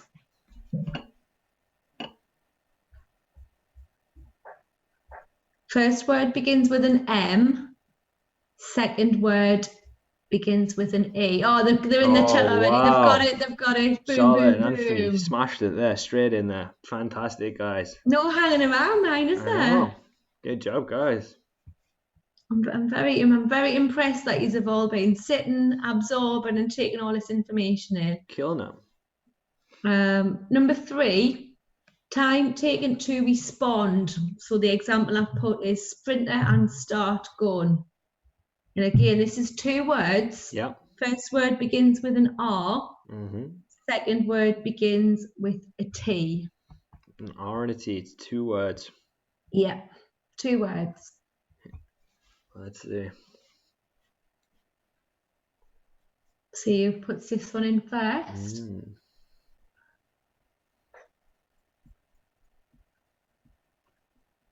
It's like a drum roll, isn't it?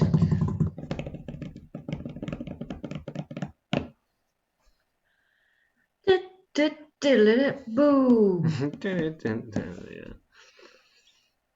Reaction time. He's there again. Brilliant. And Wibbs as well. Wibbs in. Like not even a second between you. It was like boom, boom. Are you in the same room? Are you breaking social distance in here? Haytham says Rudy Tooty. No, it's not Rooty Tooty. That's a good guess though, Haytham. I would need good reaction time if I heard anyone shouting Rooty Tooty next to me. Class. I'd be straight out. Right. Last one. Number 5 across. So this one is the ratio of fat, muscle, and water. It's two words again. 5 down, 2 words. And the first word is 4 letters. And the second word is a lot of letters. 2, 3, 4, 5, 6, 7, 11 letters. So ratio of fat, muscle and water. What do we call that? What component of fitness is that? Oh, Charlotte's in. Body composition. Brilliant. Well done. And that was the last one on there. Well done, so Charlotte. Good, guys. Anthony's just behind you there. Half a second behind you. You guys are killing it. I think everyone's done so well today. We're getting all of the answers between us. I'm very, very impressed. Well done.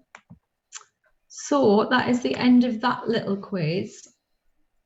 And do you know what? You've done great. Great. But I've got another quiz. But again, should we do it as a group effort again? Do you think that might work well? Seems like a good idea to me. I think everyone did a really I think these are all managed to engage all right on that way, aren't we? We're all trying to keep on top of it. So I'll tell you what we'll do, because I don't know if you can put the questions up already. There's 12 questions. Oh, well, there was. I don't know what I've done. I've named the last one 8 again. So anyway, we can change that as we go. It's okay. So there's 12 questions. So as I go through them, if you can answer them, and as soon as we've got, because there's 3 answers for every question, apart from the one, oh no, I think there is 3. Yeah, so as a team, I want 3 different answers, so you can't all put the same answer. So it's definitely a team effort, and we'll see how quick we can get through this.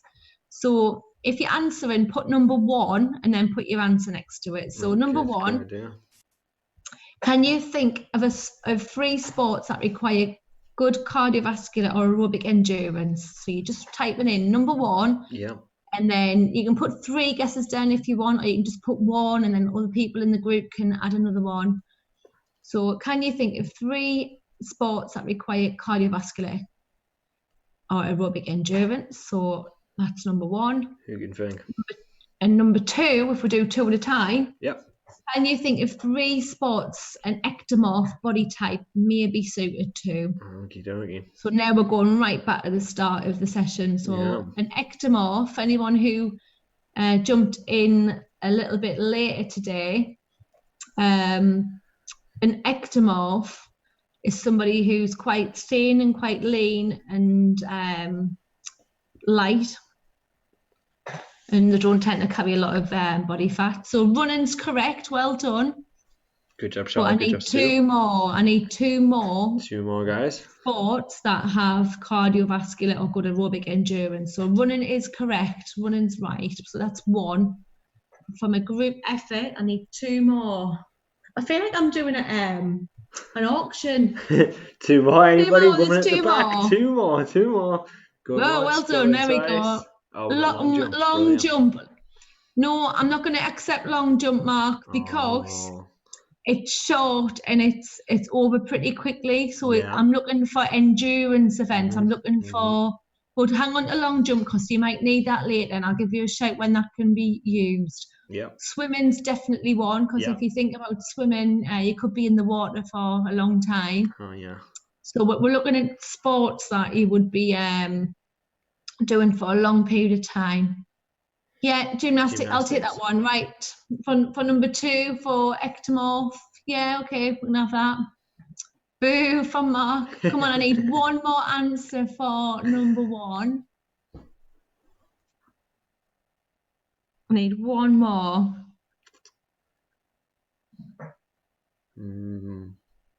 One more cardiovascular. What other things use your heart and lungs? What other sports go on for like an hour or more? Cycling, that's a great one, and decathlon, right? Decathlon, 2 good answers there, I think. Decathlon, so we've got 2 now for number 2, and we've got all number 1 answered. So we just need 1 more from number 2, and then we can move on. Definitely do feel like I'm in an auction. Give me what you've got. Give me your best. So we need 1 more sport, which is an ectomorph sport. And you know what? You've already said it higher up. but we're not going to go there. I'm not going to give it away. I'm going to let you write it in the chat. I think, guys, any sports that we'll be doing for a really long time that are going to require a lot of hearts and lungs. Horse racing, Charlotte? Yes. Very small jockeys, aren't there? Yep. Well done. So number one, number two, tick. Well done. Great team effort. We are done with those two. Number 3 and 4. So number 3, can you think of 3 sports that require good balance? And number 4, can you think of 3 sports an endomorph body type might be suited to? So an endomorph, if you remember, are the body types will carry a lot of fat and a lot of muscle and a lot of strength. Yeah. I'm going to tell me cat off because it's scratching the sofa. Perfect.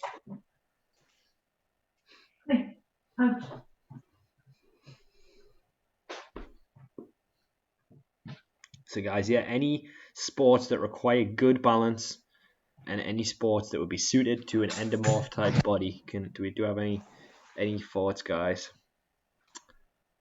I think for balance, what kind of okay, whips off the loo. Okay, no bother, mate. Anthony for free. Gymnastics.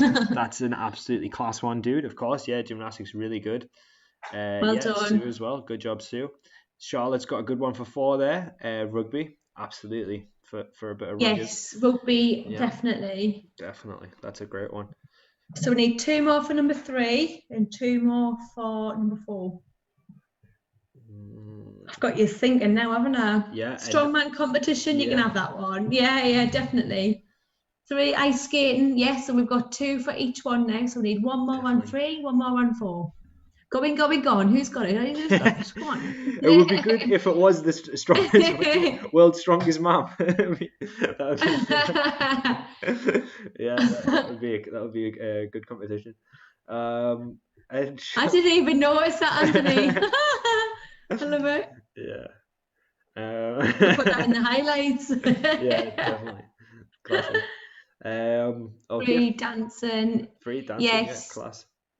Right, number 3 ticked off, done. We just need 1 more endomorph, and no, strong ma'am is not a point, Anthony. All right, I'm not accepting that. You can't put strong ma'am, but we know what you mean. Yeah. You're just getting carried away trying to type fast, aren't you? And get that answer in quick. So we've got rugby and we've got strong ma'am. All right. So can you think of 1 more?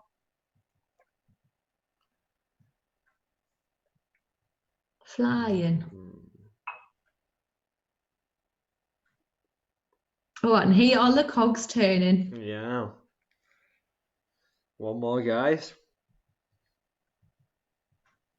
Think about. I think I said about throwing a weighted ball. Yeah. What about strong dad competition? Strong dad. Should we put that in for number 3? Yeah. Hey, that was brilliant. Hey, Anthony, you know how to cheer us up. That was fab. Oh, can we not think of a 3rd one? We're almost there, guys. Sumo wrestling, and cycling. Some cycling are quite chunky, actually. I'm going to let you have both of them. American footy, good one as well. Flying, absolutely flying. Brilliant. Right, next slide then. So we've got number 5. Oh, yes, that's the one I was thinking of, Mark. Well done. Okay, number 5. Number 5, can you think of 3 sports that require a particular body composition? So this is the amount of body fat, water, and muscle mass that you have on the body. So that's number 5. Number 6, can you think of 3 sports a mesomorph body type might be suited to? Mesomorph is quite muscular, quite fit, quite athletic build. Yeah. This is probably the easy one to guess because there's a lot that can come under mesomorph.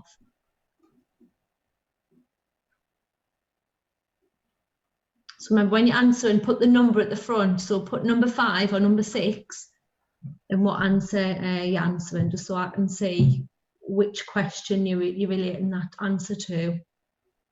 6 swimming, excellent, Charlotte, well done. Yeah, good muscle mass. 5 high jump, yeah, because we're going to need someone to be quite lean. So we've got one on each of those now. You need 2 more. Legs, going. For high going, jump. going.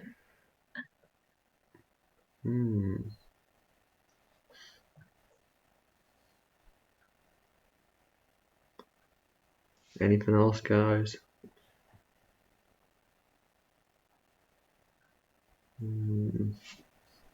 Give you one more. They're all gonna come in thick and fast. Yeah, that'll be it, innit? It'll fly up. It'll be like everyone will be like all at once, I think, which is fantastic. So 3 sports that require a particular body composition. Do you want a clue? I was gonna say I'll give you guys a clue. Okay, it's like we're doing it together.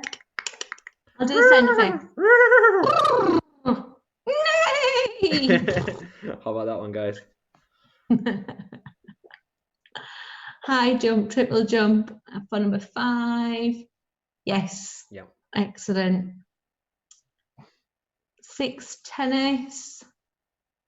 Yes, definitely. That is a mesomorph. Yeah. So we need one more for number 6. One more for number 6, guys. For 5, Charlotte put horse rider. Good, yeah.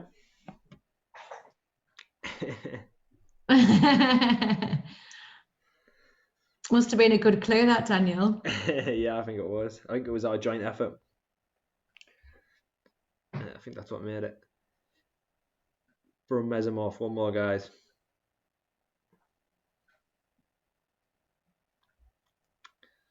Think an example could be one of the most popular sports in England. Maybe there's a clue for you. Yeah. Cricket, fine. Yeah, we'll take that. Yeah, I think that's acceptable. Yeah. Were you thinking football there, Daniel? Yes, I was. Yes. Are you missing football? Yeah, a little bit now. Getting there, but obviously Bundesliga starts soon. Strange, isn't it, not have any sport on the telly? It is weird. Yeah, like I watched they did a UFC on Saturday, and it was like the first live one, and it was so weird, like having no crowd or anything. It was like eerie, and it was like I bet it's strange for the players as well, not having that interaction with the crowd. Yeah, well, they were saying that they could, like, the fighters were saying that in the post-fight thing, they were saying that they could hear the commentators. So like the commentators were like, "Oh, he needs to block that low kick," and then the fighter would like start doing it because he could hear what the commentators were saying.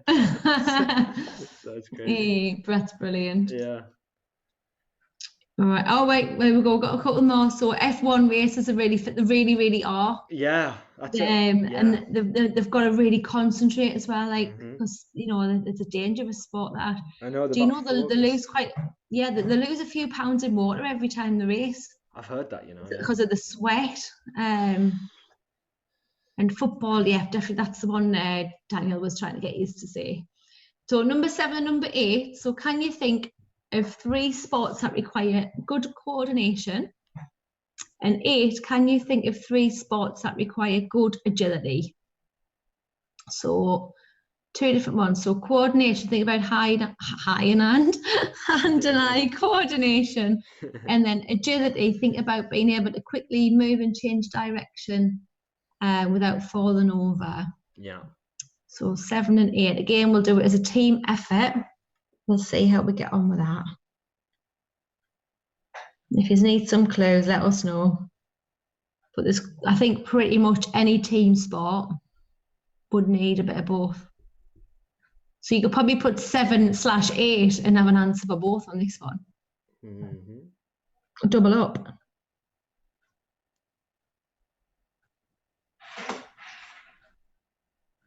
Javelin for number 7. Boxing for number 7. Basketball for number 7. Brilliant. All good answers, guys. Yeah. Tick that one off quick, didn't we? Smashed that. Absolutely smashed that one. Nobody put the same one as well. I'm impressed. Right, number 8 then. Let's see if we can get this one in the bag. So can you think of 3 sports that require good agility? So this is being able to change direction quick.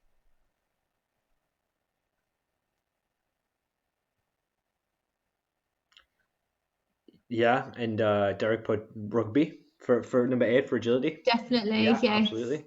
Yeah. Think about the... He's there. I'm not Derek's there. Yeah. You can't see his Uncle Derek because my screen crashed again. So rather than restart my computer, I'm just I'm like floating around talking.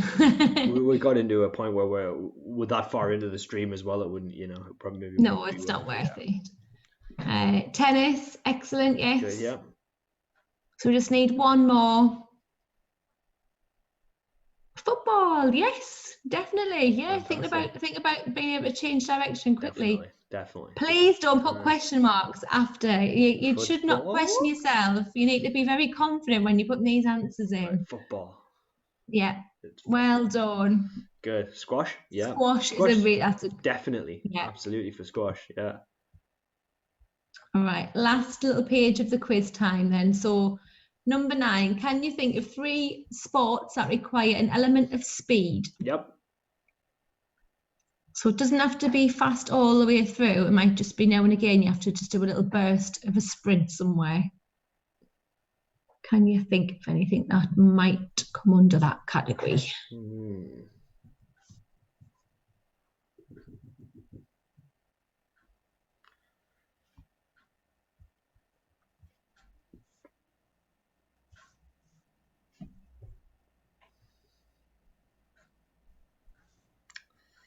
Speed. Just think what you usually associate speed with. For number 9, Charlotte put long jump. Well done, Charlotte. Yeah, because you need a good run up to your long jump. Definitely.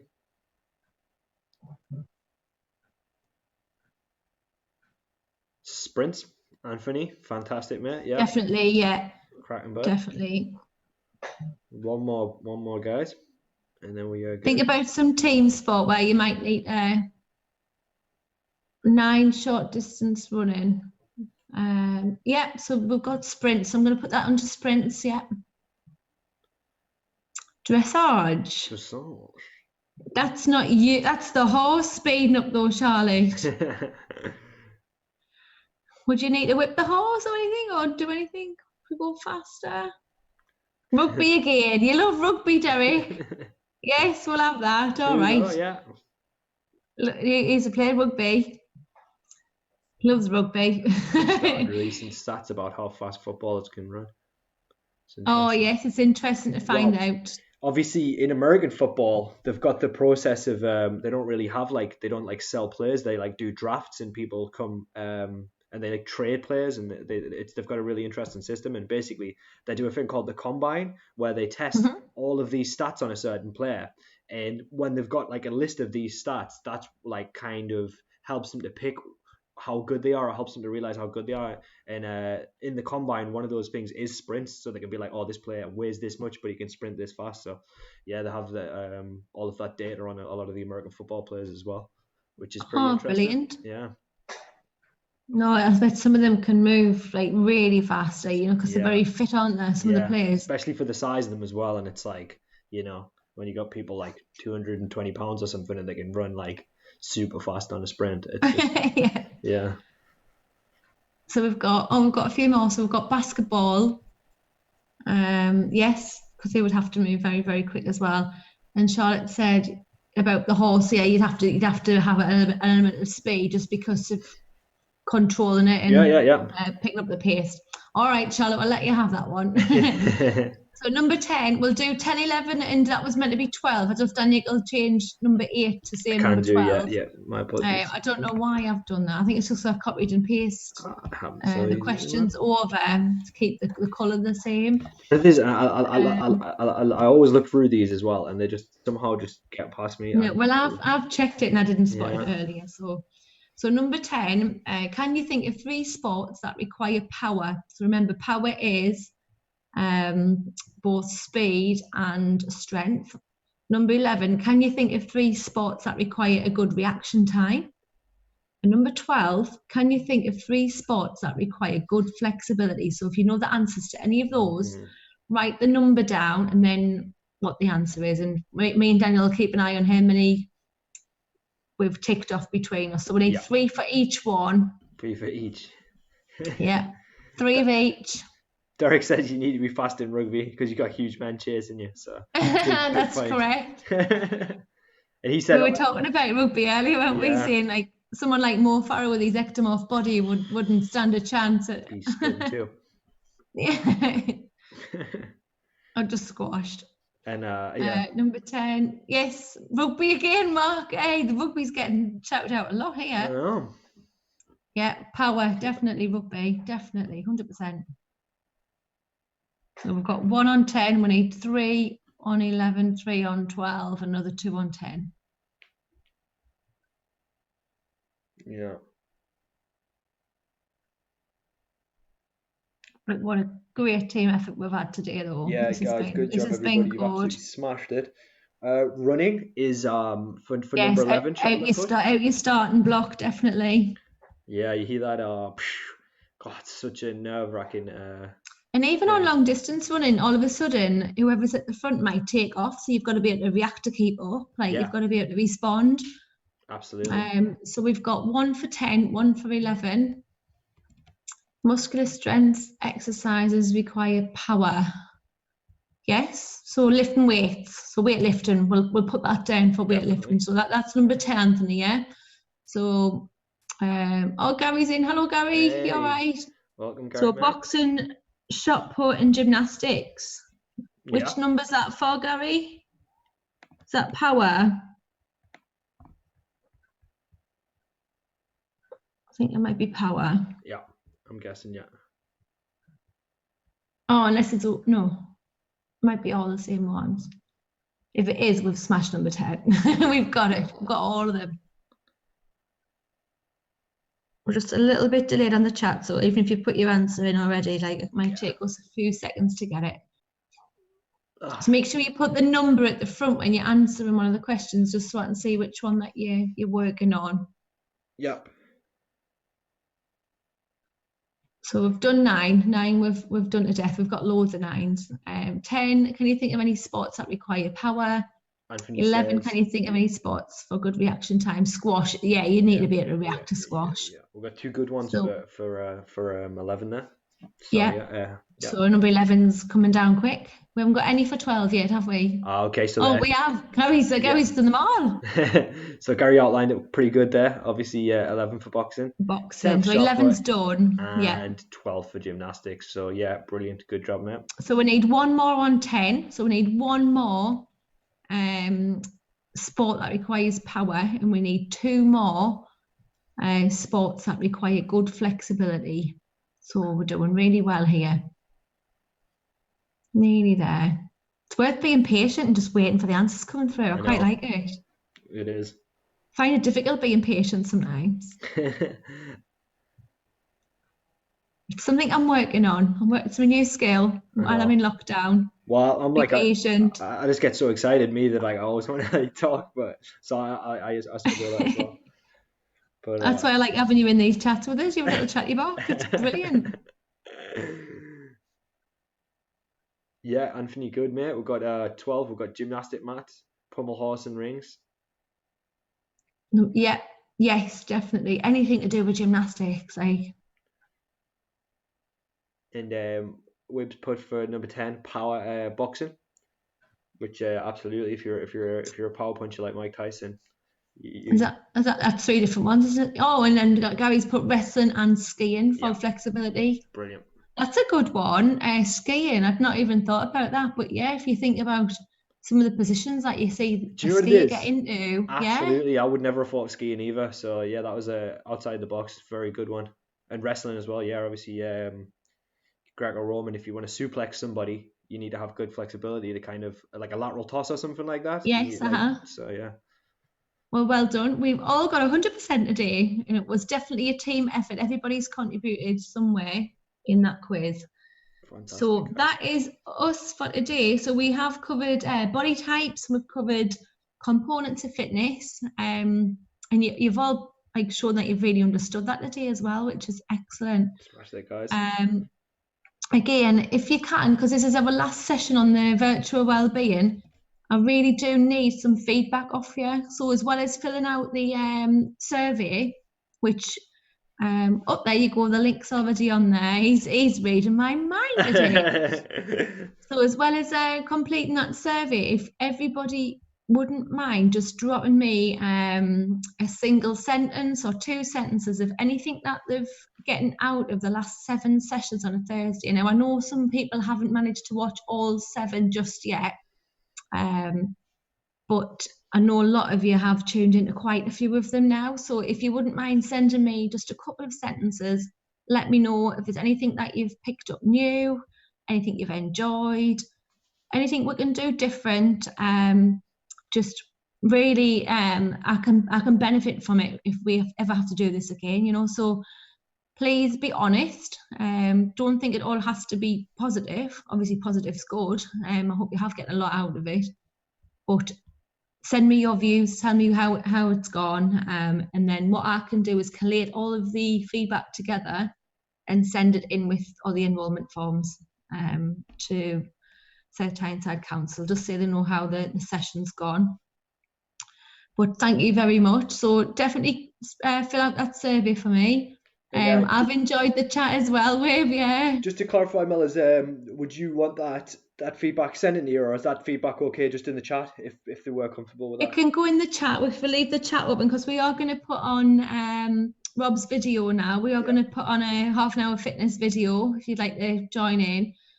So the chat will still be live. So feel free to just type it in the chat. That's absolutely fine.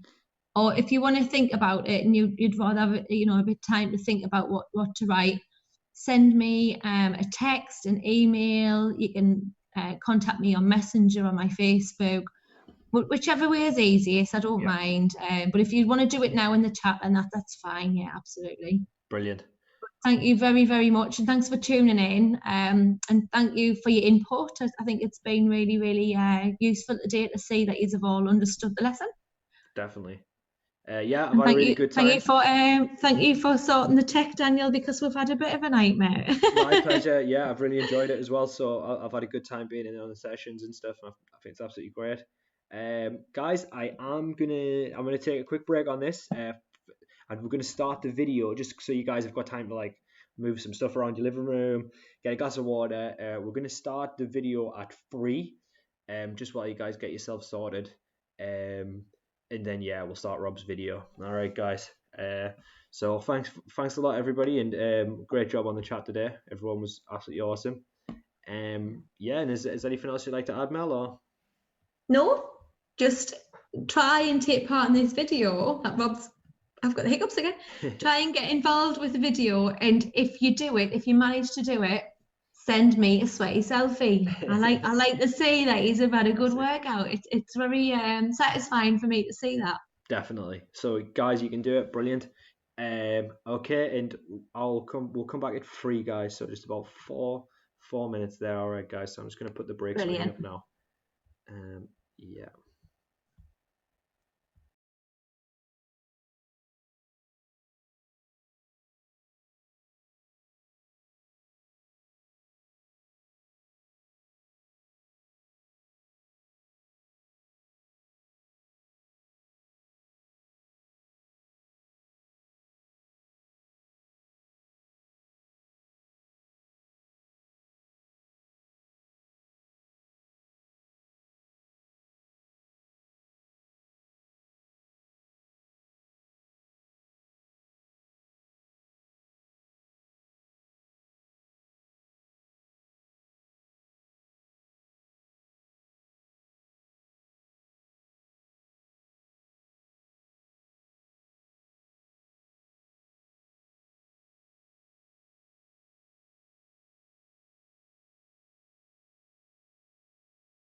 Hi guys, welcome back. Got a brand new workout for you to do this week. So what we're actually going to do this time round, we're going to focus a little bit less on bringing that heart rate up, or purely on bringing that heart rate up, and focusing on the cardio side of things. We're going to flip it over and try and get as much sort of tension on the muscles as we can. Yeah, trying to feel the body moving how it should, rather than just sort of throwing ourselves through the exercise and trying to get to the end of that timer. So what I've done, I've made sure we've got a little bit extra rest than we normally would do. So we're recovering properly in between sets, going into each one relatively fresh. And I've made the sets a little bit shorter as well. So hopefully we're fatiguing a little bit less at the end and managing to keep that good form all the way through the set. Cool. So we're actually going to be working some muscles that probably don't work very much day to day, especially sort of right now, depending on what your situation is. So like I say, just try and feel those muscles engaging. Try and feel that you're moving from where you should be. And obviously I'll be giving you pointers as we go through. Yeah? Okay, cool. Let's get warmed up before we make a start.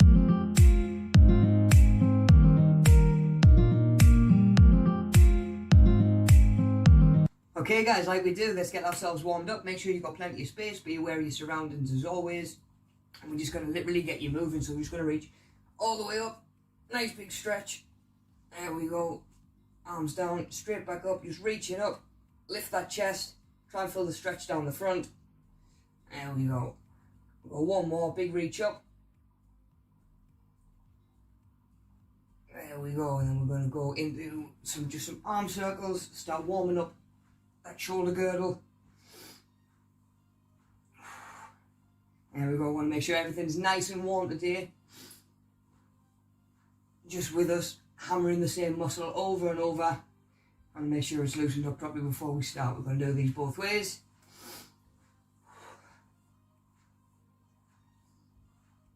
There we go, arms across, open up that chest.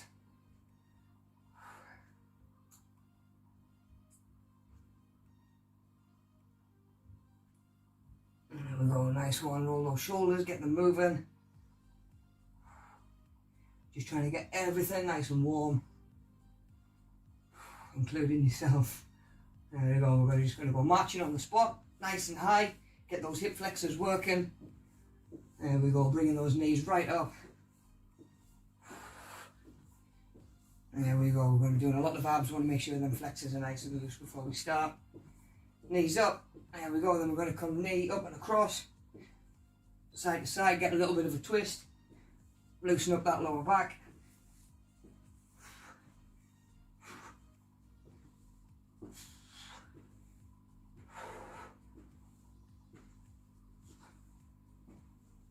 There we go, we're going to plant your feet, keep those hip twists going. And again, just loosening off.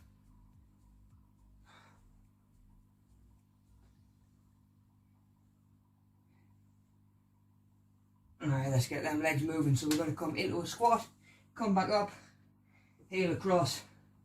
There you go, like you're trying to kick yourself in the opposite side of your bum. Same again, just get them legs moving. Hamstrings, quads, glutes. There we go, we're going to go last one, a little bit of a bend, touch, and straight up. Get those hamstrings firing as well. There we go, keeping your back relatively straight.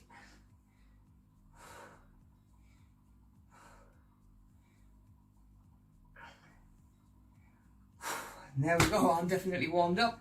Grab yourself a drink, get yourself ready to get this first round done. Okay guys, warm up done. Now usually before we make a start in our session for the day, we'll take a bit of time and look through all the exercises. Now because of the way we're doing today's session, we're actually going to look at each exercise at the start of each round. Yeah, because our first round is going to be for legs. So we'll look at our legs exercises rather than all of them, and forgotten what our abs exercises are by the time we get there. Yeah, so at the start of each exercise, I'll just be demoing the 3 exercises that we're going to be doing. We're going to be running through them 3 times. Yeah, as a circuit. So unlike last week where we were sort of back to back. So as a circuit, once we've done the 3rd exercise, rest for 30 seconds before we start again. Yeah, it'll all make a little bit more sense as we're getting started. Just stay with me, try and focus on your breathing and feeling those muscles working where we need them to be firing from. Okay, cool, so our first exercise is going to be On the legs, we're going to go with a lunge swap over. So you're going to come down into sort of a hold, a half squat, coming back, bring your knee down, not quite touching, come back to start. So you're not straightening those legs if you can avoid it, keeping that tension on your quads. Bear in mind we've only got 3 leg exercises to do today. We've got to make them count. There we go. Any problem with those, just go regular lunges, forwards or backwards like we do. Yeah, cool. From there we're going to go into a hamstring walkout. So I've got a new one for you to do today. We're going to come into that glute bridge position, hips up. You want your heels directly under your knees to start with. From there you're going to keep your hips up, walk your legs out. So that tension is going to transfer to your hamstrings rather than your glutes, and you're going to walk them back in. Yeah, you're going to feel that tension. Drop and rest a second after each one if you need to. Keep them hips up and just keep them feet walking in and then walking back out. Keep that tension on. Cool. Any problem with those, just come up into the glute bridge, hold that as long as you can, or play around with your feet positioning and just get them bridges in. So either up and down there, come in a little bit closer. So whatever feels more comfortable to you. Yeah? And our last one for legs is going to be in and out squats, so a little bit more dynamic, a little bit more explosive. We're going to come feet together, squat and jump apart, squat and jump feet in. Yeah? Same again, any problem with those, we can go to our normal squat jacks, or just go regular squats if you need to, yeah? Cool. There's our quick little run through the first round. Let's get it done. Bend those knees, chest stays up. Stepping back over. There we go. Keep those knees bent, keep that tension on. Remember, if you need to, of course, come into normal lunges. Just do what you can. We're just trying to feel that tension on. Keep that rear knee up.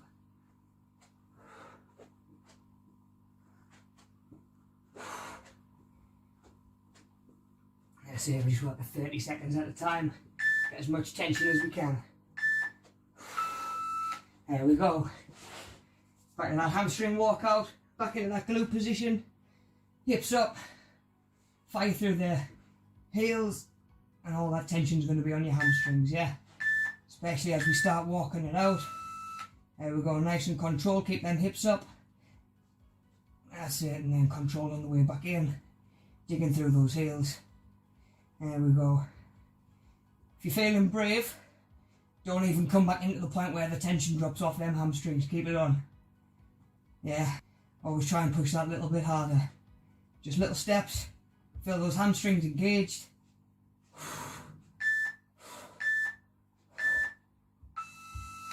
There we go, we're in out squats again. So remember, feet together, jump apart, get a squat on each one. Quick little drink if you need one. Should be warm enough now. There we go, so feet together, jumping apart. There we go, keep that chest up. Same again, you're going to feel that heart rate coming up. Deep breaths. But we want that burn on those muscles more than just to be out of breath today. 10 seconds. So remember those normal squats if you need them.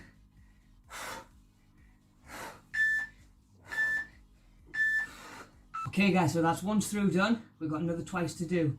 So we've had one exercise for quads, we've had another exercise for hamstrings, our calves are working on our jumps, our glutes are working on our squats and our lunges as well. So we've got a lot of those lower body muscles firing. Yeah, now all we're going to do, like I say, keep that tension on, work through each exercise another twice, work through that whole circuit another twice. So we're going to come back into those lunge swap overs, bend those knees, chest stays up, stepping back over. There we go. Keep those knees bent, keep that tension on. Remember, if you need to, of course, come into normal lunges. Just do what you can. We're just trying to feel that tension on. Keep that rear knee up.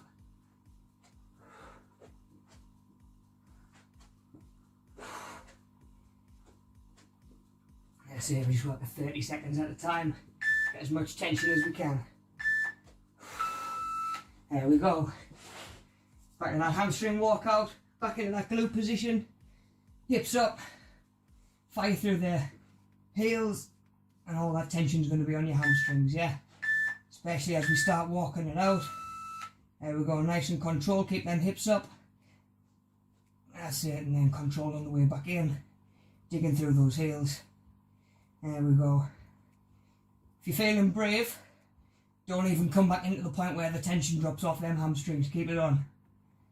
Yeah, second set, always try and push that a little bit harder. Just little steps, feel those hamstrings engaged.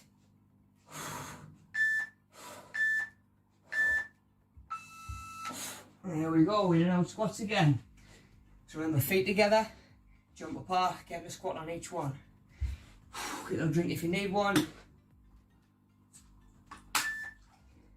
Should be warm enough now. There we go, so feet together, jumping apart. There we go, keep that chest up. Same again, you're going to feel that heart rate coming up. Deep breaths. But we want that burn on those muscles more than just to be out of breath today. 10 seconds. So remember those normal squats if you need them.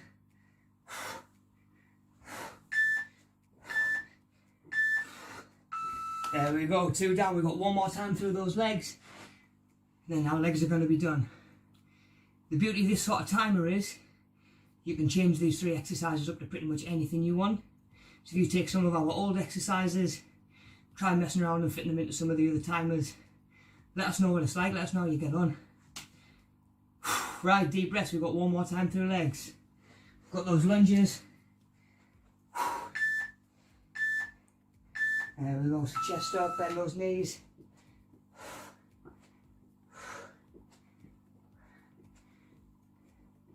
There we go, take your time, all about control today.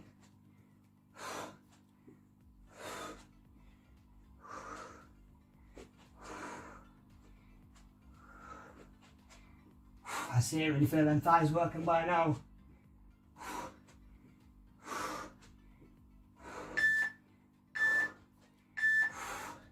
There we go, hamstrings. Same again, back into that glute bridge position, hips up, walking those feet out.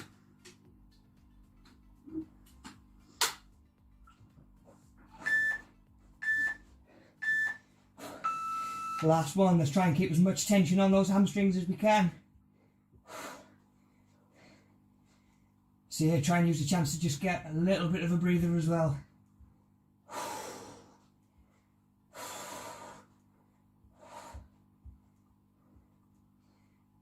Be surprised how tough this one can be.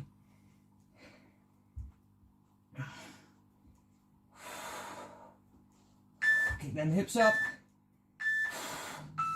There we go. In and out squats, we've got one more exercise. Let's finish these legs up. Deep breath, remember this last one's a little bit more explosive, a little bit more dynamic. Get your breath, get some space. Let's go, last one of these.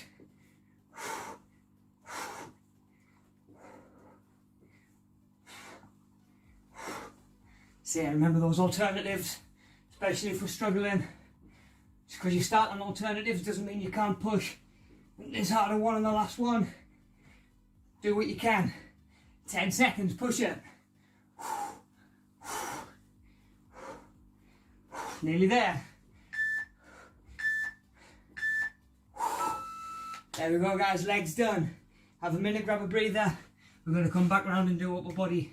But first we'll have a look at those exercises again.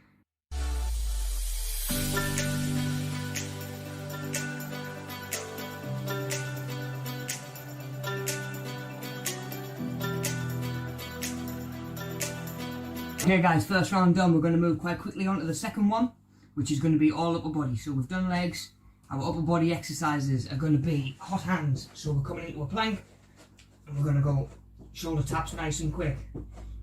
Yeah, the closer together your feet are, the harder your core's going to work, and that shoulder joint's going to have to work to stabilise you as well, yeah? So if you need to make it easier, feet come apart, even just coming into a plank and hold if you need to, yeah?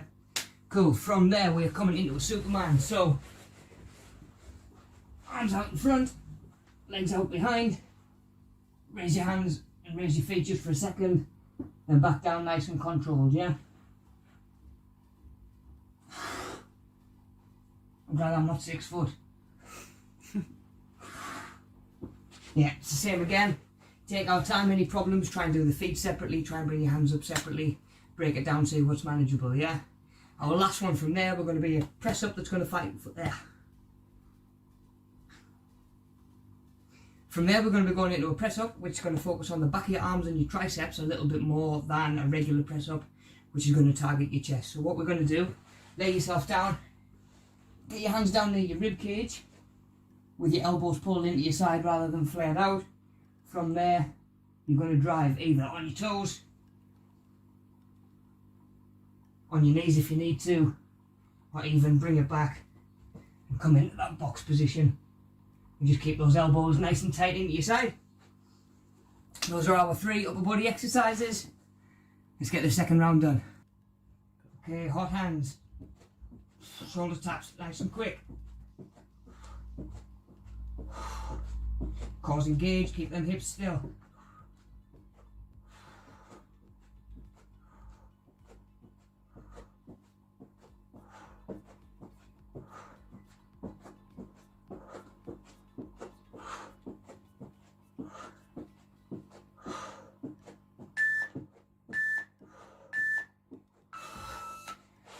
Okay, next one, Superman. So lay down, arms out, feet out. And we're just raising. Hands and feet if we can.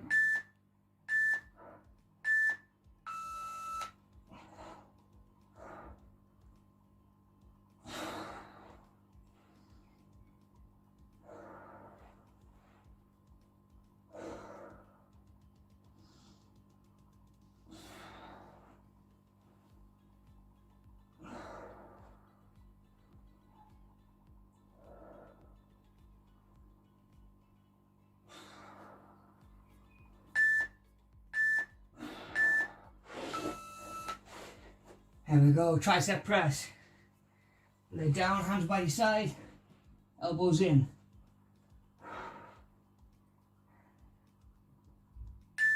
Some deep breaths. Drive.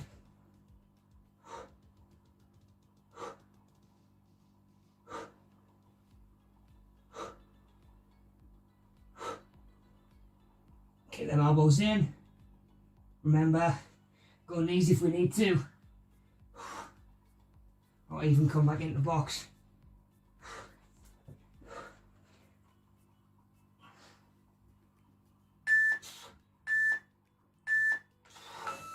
Okay guys, so we're not done yet. We've got 30 seconds or so just to grab a breather and then reset, and we're going to hit them exercises again from the top. So grab yourself a quick drink. And get ready, we'll get back into position, we'll go back to those hot hands. Coming back into that plank position. So remember, we're going to be in the plank. Taps nice and quick. Alright guys, let's go. Okay, hot hands. Shoulder taps nice and quick. Cause engage, keep them hips still.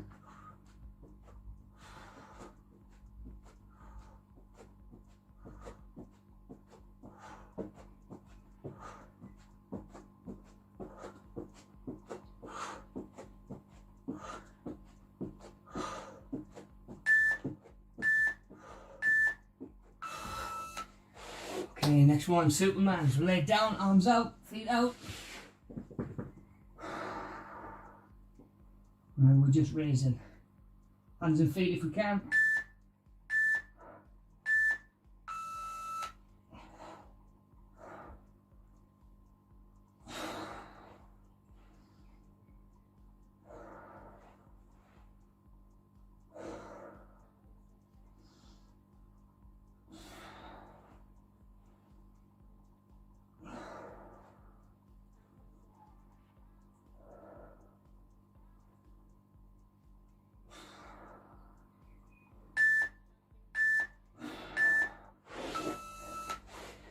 There we go, tricep press. Lay down, hands by your side, elbows in.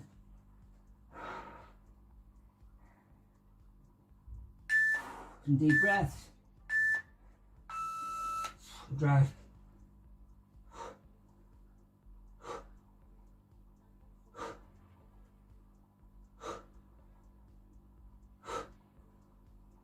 Kick them elbows in.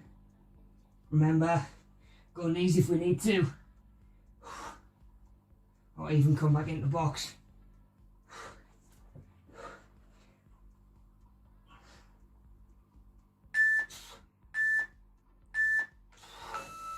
So we're not done yet.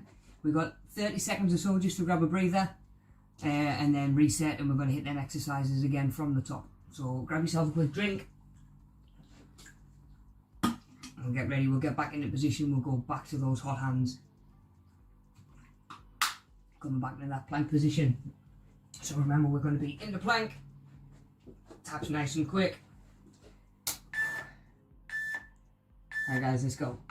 Okay, hot hands. Shoulder taps nice and quick. Cores engaged, keep them hips still.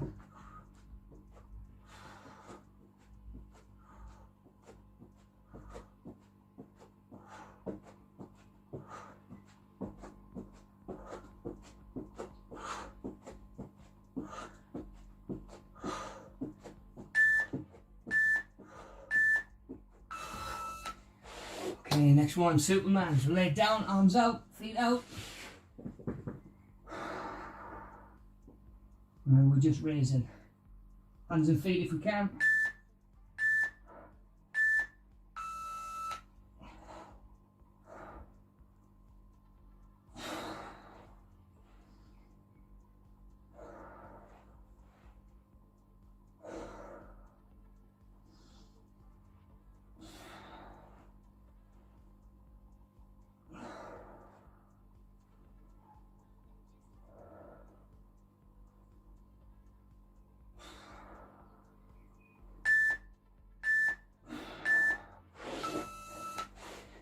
There we go, tricep press. Lay down, hands by your side, elbows in.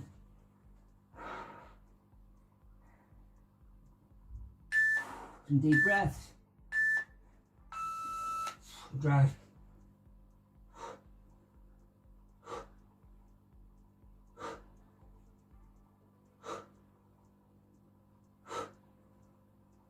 Keep them elbows in.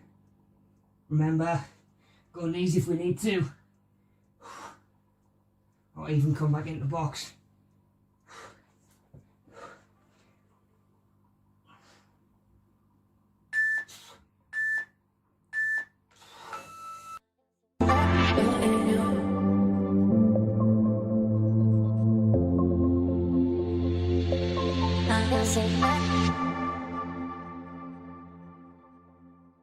Okay guys, last round, stay with me. So we've done legs, we've done upper body, we're going to be looking at abs now.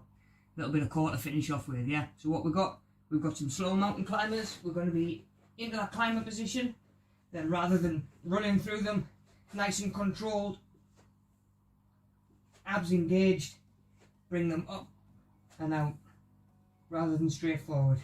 She's going to hit your obliques a little bit more than your main abs. Abs are engaged to keep you up.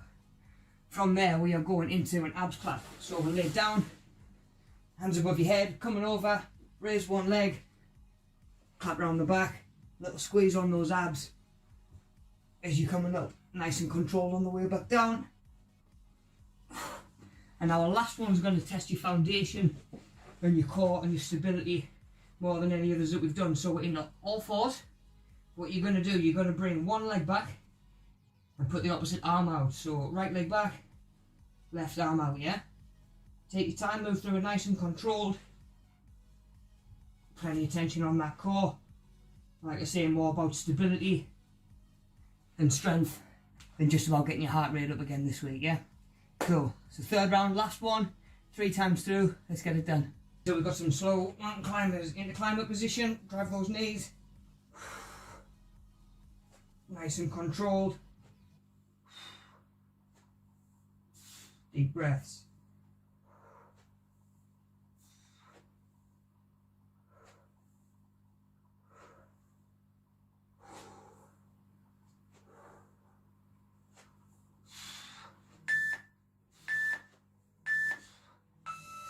Okay, from there, abs clap. Lay it down. Oh, arms stretched. And raise one leg, flat round the back.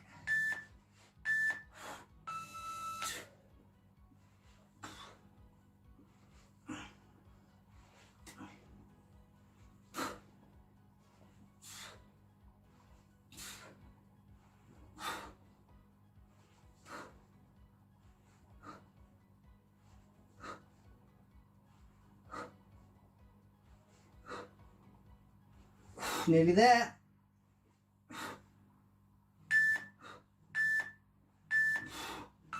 Alright guys, last one. It's all about control. Getting that good foundation. So get your knees under your hips, wrists under your shoulders, and remember, one leg out, opposite arm out, yeah? Just nice and controlled. We've got your glutes working, we've got your core working. Quite a good full body exercise. Remember, if you need to, even just go trying to get one leg up at a time. That'll just challenge that balance a little bit more. Keep that core nice and tight.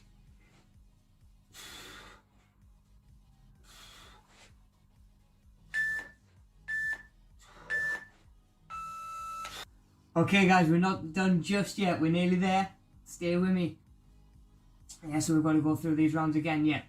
So, 30 seconds, grab yourself a breather, get a drink, and when we come back, we're getting ready to come back into that slow climber position and start working through these exercises again. Yeah, so remember, we're going to be into climbers, driving those knees nice and controlled. Deep breaths. Climber position, drive those knees. Nice and controlled. Deep breaths.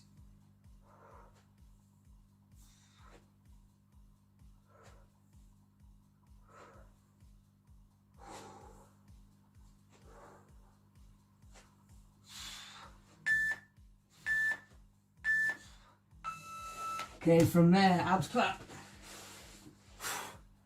Lay it down. Oh, arms stretched. And raise one leg, flat round the back.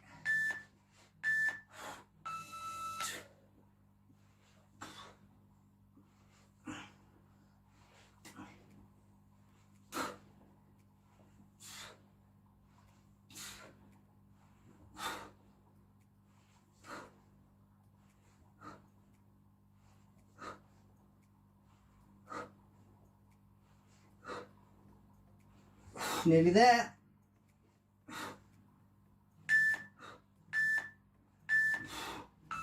Alright guys, last one. It's all about control. Getting that good foundation. So get your knees under your hips, wrists under your shoulders, and remember, one leg out, opposite arm out, yeah? Just nice and controlled. We've got your glutes working, we've got your core working. Quite a good full body exercise.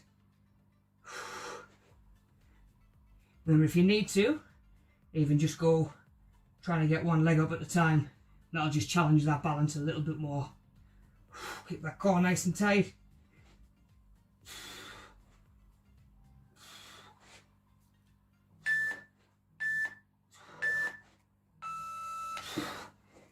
There we go. We're nearly there. Stay with me. Yeah, so we've got to go through these rounds again, yeah. So, 30 seconds, grab yourself a breather, get a drink, and when we come back, we're getting ready to come back into that slow climber position and start working through these exercises again. Yeah, so remember, we're going to be into climbers, driving those knees nice and controlled. Deep breaths. Mountain climbers, into climber position, drive those knees. Nice and controlled.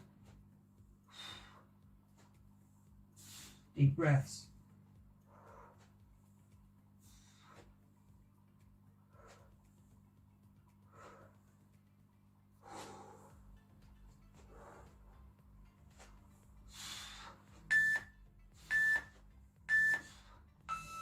Okay, from there, abs clap. Lay it down. Oh, arms stretched. And raise one leg, flat round the back.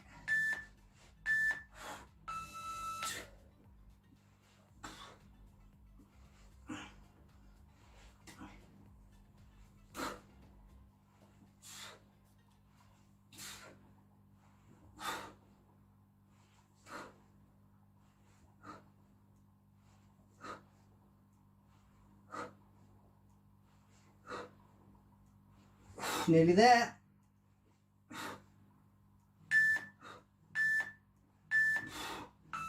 Alright guys, last one. It's all about control. Getting that good foundation. So get your knees under your hips, wrists under your shoulders, and remember, one leg out, opposite arm out, yeah? Just nice and controlled. We've got your glutes working, we've got your core working. It's quite a good full body exercise. Remember, if you need to, even just go trying to get one leg up at a time. That'll just challenge that balance a little bit more. Keep that core nice and tight.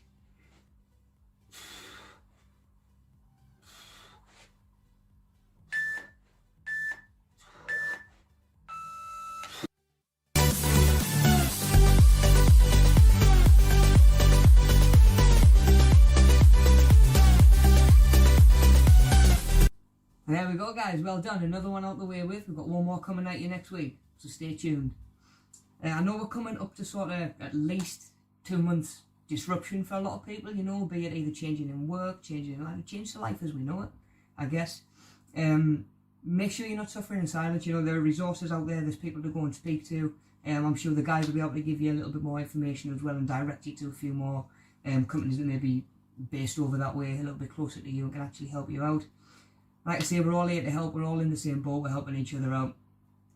And the exercises that we've done today, and I guess any of the exercises and timers that we've used so far, are quite interchangeable with each other. So if you found an exercise in say a workout that you like, but there's one or two exercises that your body doesn't particularly like, or yeah, you struggle to do or do well, change them up.